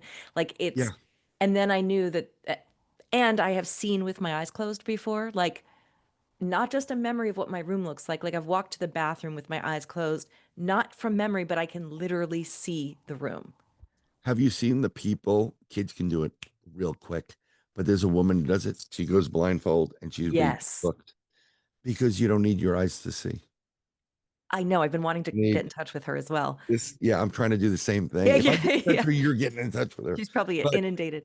I would do things like this. I can not like I'm not going to read like a Bible, but I would see things, and I don't know if it's I don't know how it's taking place. Yeah. It's really weird, and I don't know if it's something really visual or maybe I'm just tapping into whatever it is. But I mean, like kind of like when I go to sleep, I know like my eyes are closed, and I'm like, go away. I'm not talking to you. It freaks people out when you know these things. Like I went to the Hilton, I told them I was by myself because I had to travel back up to New York. And I'm like, they're like, how's your room? And I said, last night was interesting because I stayed for 2 nights. I said, it was interesting. We had a ghost in the room. And they're like, what are you talking about? I'm like, well, kept opening the refrigerator to eat. Ghosts know when you're a medium or when you have light, Yeah. and they see it. That's why little kids get it. They're like beacons. And they're like, I'm going to go to this kid. They went to my youngest daughter and the psychic for our groups in Arkansas. She goes, no, you got to tell him to go away. And I'm like, is he dangerous? He goes, no, he's missing half his face. It was blown away. Ew. So her mother saw it too. So that was like, yes, we're not all crazy. Yeah. But so I said, I know when they're trying to communicate. I said, listen, talk to me in the morning. I'm bushed. I'm going to sleep and stop messing around with the damn refrigerator. He was opening it, closing it. I'm like, stop. I'll talk to you tomorrow. So whatever. Um, and I was telling this to the two women downstairs, and I said, well, this is what I do. And then they said, really? I said, yeah, I do some TV stuff and whatever. And I said, look at Discovery Plus, and they were like, holy shit, Yep. I'm not doing it for the pat on the back. I chit chat with everybody. I'll talk to Me everybody. too. And she, this one, I can still see her. She's there, and there's a guy like this, big guy, and she's of color, and this guy is just super muscular, and he's got the gray in his, and he looks real mean, and he's standing right over her right shoulder. And I said, um, you have a guy with curls really big, like, and he's standing like this, and he's giving me a look, and I believe that's your dad. I believe, he's your dad." And she goes, "Oh my God, you just described my dad to a T." I said, "Well, he's your guardian angel right now." And she was a little freaked out. She was a lot freaked out about it. Yeah. So I said, "I see him," and he's just giving me a look like, "Stay the hell away," which I would do too. I'm a dad, like your Yeah. dad would be like, "Don't touch her." Yeah, she's beautiful. She's hot. Don't touch her. You know, I do Yeah. that with my kids. I'm like, "No, don't." So I go out, smoke my cigarette, and he starts talking to me outside. And he said he wants a message sent to her. So I come back in after the cigarette. I said, he talked to me. He was nicer. He knew I can do things. He says, um, look out for Michael, and make check in on Michael, make sure he's okay. And she's like, I don't know what, like she was like, I don't Michael. And then she went, oh my God. And she knew who Michael was. Yeah. And she knew that when I said, he wants to check on him like this, she knew it. I was spot on. And now when I go back to the hotel, she won't talk to me. Yeah. And It's it's fun. It's it's fun. amazing that when spirit needs to get a message through, they will. My one of my very closest friends, her dad passed a few weeks ago, and I was close with him too. And the beauty is that he was always spiritual, but I gave him a reading before he even got sick. And so like right before he passed, he left me a video saying that I changed. He's like, I'm not afraid anymore because of the reading that you did. I now know for Yeah. sure that I'm going to see my loved ones on the other side, and I'm ready to go. And then a couple nights ago I got chills because he's still with me all the time. Yeah. And Yeah. I was saging my house just because nothing in it. I just wanted to do it. And all of a sudden I heard this last name, and it was the most random. It was something like, let's just say it was Higginbottom. I'm going to be vague Right. for anonymity.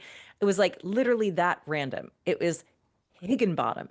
And I'm like, that is not coming from me because I've only heard that last name like once in my life. So I asked my landlord, are there any souls that might be in here with that? No. Ask my mom because she's also psychic. And she's like, doesn't ring a bell. And then I said, well, I know that spirit will make this known. I know they will. So Yeah. I go to bed that night and I hear it again, Higginbottom, Higginbottom. And I'm like, okay, who is saying this to me? And all of a sudden it's just the uh my claircognizance comes online, and I'm like, oh my God, it's dad. It's her dad. And Yeah. so I was so tired, I was half asleep. And I said, can I tell her in the morning? Because I'm too tired to even. And then it was like, I'm You sure just he say would have been fine no. with that, but I was like, I'm not going to sleep till I do it. So I text her thinking she's going to be like, no. And she said, actually, I kind of knew she was going to say yes. She goes, oh my God. First of all, it was Halloween. She goes, that's the name of my fifth grade teacher that he loved. He said she's the one that taught me how to think.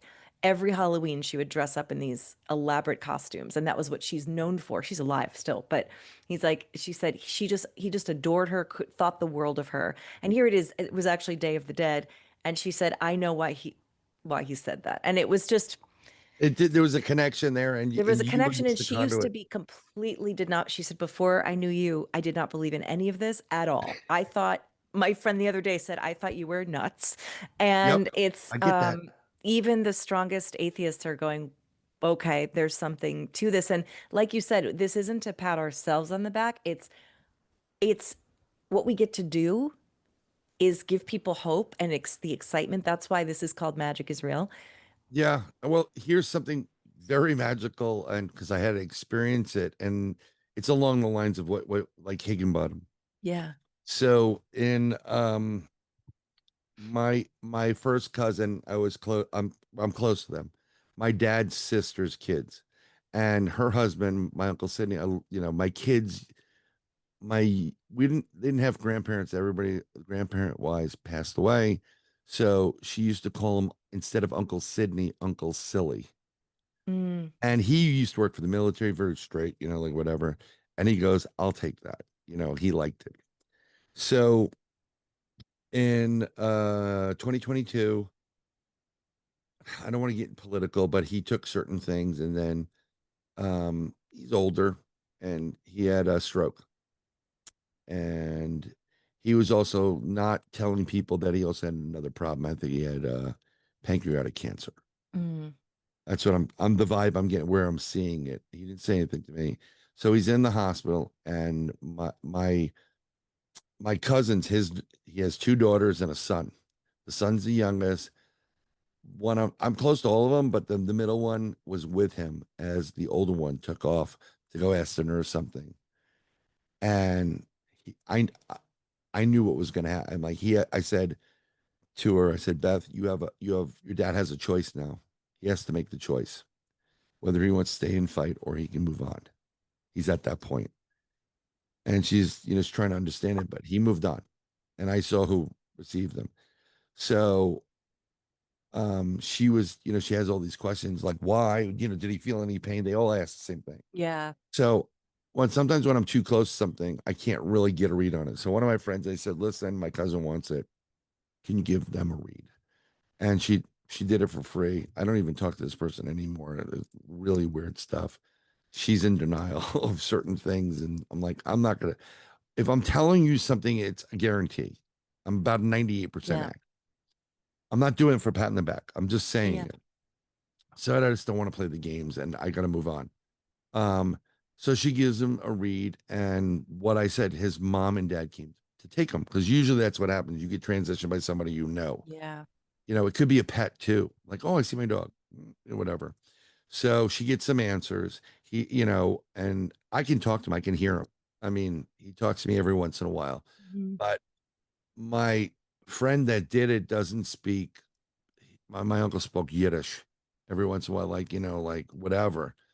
And I say, well, thank you for doing it. What do I owe you? She goes, no, no, no. She goes, okay, anything else? He goes, well, yeah, he said something and she was saying some really weird words. And I said, okay, I don't know the word, but he's speaking Yiddish. And she said, you were right about everything. I'm talking about, some of this too. And he goes, what are you waiting for? Get to Florida. Cause I was in New York at that point. So that was in 2022. He passed away. So his he was really my uncle was really, really close to his granddaughter. And his granddaughter was got married, and she was supposed to dance in the wedding, sweet side of the family, my cousin's daughter. And then they had a baby, their first baby.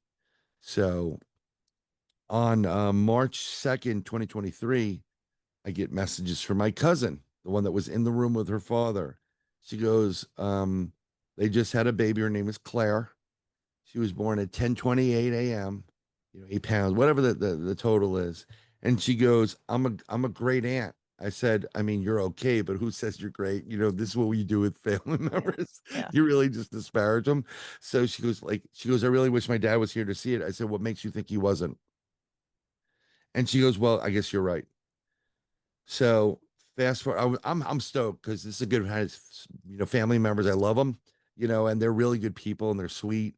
And I'm like, come on, how could you not like a baby? They're cool. They're great. Baby, if you want a good laugh, listen to baby giggles. I mean, it'll make you totally change your day around, right? So this was 10:28 in the morning a.m. I'm going through the day, and the only sport I watch is hockey. I'm a New York Ranger fan. I love the sport. And the Rangers are going, they're playing a game and they lose a game they should have won. And I'm like, oh, you got to be kidding me. You get frustrated. I don't normally drink, but I said, oh, I'm going to get something. I went inside to get a drink. And then I got this thing in my chest and it just kept getting bigger. It felt like a gas bubble. And I'm like, oh crap, I think I'm having a heart attack. I had it on my dance card, but I had it 10 years later, like Hmm. 10 years from that point. So I am like, I know I'm having a heart attack. I got a little bit advanced life saving. I'm sucking back aspirins like they're M&Ms. I'm the only one in the house. So I take off my shirt. I'm just in these sweatpants. I'm like, I'm gonna have to go to the hospital. I'm gonna get myself situated so they don't cut things or whatever. My kid's mom comes in, and unfortunately, I'm having this in front of my children. It cost me an electronic bike and some other things, but that's a different story. Um, so I said, call 911. They call 911. If you react properly quickly it happens. So I start focusing, like I'm meditating on like one spot to get rid of this pain. It is immense. Oh, And I'm praying to everybody. And my father passed away, and I'm like, okay, my dad's probably playing with dogs. He's not paying. So I prayed to my uncle Sydney. She's everybody, and I'm focusing. I'm saying this mantra in my head, you know, and I'm focused. The ambulance comes, like, hey, how you feel? I'm having a heart attack. Let's go. Thank you for saving my life. We get there. They take me to I'm still praying. They put me on the stretcher. I get greeted by this team. You're having a heart attack. I'm like, yeah, no shit, Sherlock. Thank you for saving. And I'm praying and I'm praying and I'm praying, right? So they go in. I had a widowmaker. I was 100% clogged. If I laid down, I'd be dead. If I waited even longer than that, I'd be dead. It was extremely painful. So I told everybody, I said, don't knock me out with any shit. I want to focus, and you need the adrenaline to fight it. This is what your body does. And like, stay with us. I'm with you. You know, there was one point where in the ambulance, and I'm like, oh, for the love of God, you got a siren, use it. They use it when they pull in. I didn't want to close my eyes. And when I closed my yeah. eyes for a split second, when I opened again, I saw all white, and I'm like, oh crap, I'm I'm dead. And then I looked up and I saw no parking, ambulances only. I'm like, okay, cool, we're there. Brought me in. They start doing the procedure, and I'm still praying. I'm still praying. I'm still like, please, please help me, whatever. They go, you're gonna feel better in a minute. You do, you feel better. They put a stent in. So then they wheel me out after, they bandage me up, they wheel me out. And I'm greeted by my neighbor over here, who's a friend of ours, and my kid's mom. And they're on one side. And on the other side is this doctor. And I'm telling the thing I had a right branch problem, whatever. So they're like, Bryan, this is the doctor saved your life. I said, thank you very much for saving my life. That's what I said to everybody. He goes, well, I was talking, over here, and I was telling them that I read about this and I heard about this, but you were the first time I saw it. Your right branch grew its own bypass. And without missing a beat, 'cause this is who I am, I said, must be those alien implants. And he was like, what the hell? And everybody starts laughing. He goes, no, no, he investigates the paranormal. Like, I thought it was nuts. Yeah. But, I thank him. Well, we go, I stay a couple of days there. When I come back out, my kid's mom goes, you know what time, the stent went in. That was my second birthday, 10:28 p.m. So Mm. thank you, Uncle Sydney, for all your help with this. And yeah, I Uncle mean, Silly. Uncle Silly. And I totally 100% believe. I mean, his great granddaughter is born at 10:28 that day. And then he resurrects me. Not that I didn't, my dad, loved my dad, wasn't always there, wish he was, but he would be playing with the dogs before he'd be like, what? Who's Yeah. dying? Oh, type of thing. And then, Yeah. you know, t- that being what it says, the psychic for a group was like my Yoda, because I wanted to explore all this stuff. Um, I said, I don't want to open a Pandora's box. And she's from Arkansas. She's like, yeah, yeah, whatever. And she goes, you're psychic like me. And I'm like, no, I'm a remote viewer. I'm like, you can call whatever you want, sweetheart. You're psychic. And I'm like, okay. Yeah. I finally own it. Um, she told me the other day, because my dad went to speak to her when he died. We never asked our psychics for any, she's like a sister to me. I never called her up and said, hey, I need a reading on this or whatever. She called me up. She goes, your dad's here. He's talking to me. And she goes, I don't know why he's here. And I said, I could tell you why. Because she's older, much older than me, but she's hot. She's good Yeah. looking. And my dad's not an idiot. He's going to go, like, do I want to talk to that person or the hot chick? I'm going to go to the hot. He Yeah. wasn't a womanizer, but, and everything she was saying to me as I'm going to the funeral and burying him or whatever, 100% spot on. And she's getting like, well, am I right? I'm like, oh, yeah, I'm sorry. You're right. I'm just kind of focusing. So that was when my dad died a bunch of years earlier. So she just told me the other, um, but before the summer, yeah, your dad is still talking to me. He just told me that he's one of your guardian angels. And I went, oh, fuck. Pardon the French. Great. That guy. And I'm like I literally said, hey, can you ask if I can get a different guardian angel? And I saw my dad in my mind's eye, and he's laughing. He goes, no, no, no, no, I'm good. I I got promise. you, son. Yeah. Yeah, yeah, I'd be better because I'm But like that's the thing not is the person you want. you were not meant to pass that day either, like No, because you have I mean some what light workers whatever they can pass at any time, but it feels like there's so much more for you to do. And I could talk to you for like 10 hours. I know. I'll shut up now. No, so like I this has like been one of my favorite episodes to do, and I feel like we could even do more, so that's always on Yep, the table. But bring it back. we'll do more, but thank you for so much for doing this with me today. And Oh, it's my pleasure. I'm excited to share this because we covered so many things. I mean, we're definitely staying friends. Like we could Yes. talk for hours and hours and hours and hours. And that's why I love podcasting. And that's why I love, I mean, this top because we find our people that want to talk about this same Yeah. stuff that we do. And I mean, I just all I want to do is like think about this stuff, investigate it, share ideas. So I want to thank you for being so generous with your time. I know My you like pleasure. me love. I mean, I love it too. So, but also before we go on this podcast, but I will Sure. do yours, and I would love to have you back. Can you Yes. just tell everyone where they can find you if they want? Do you do like?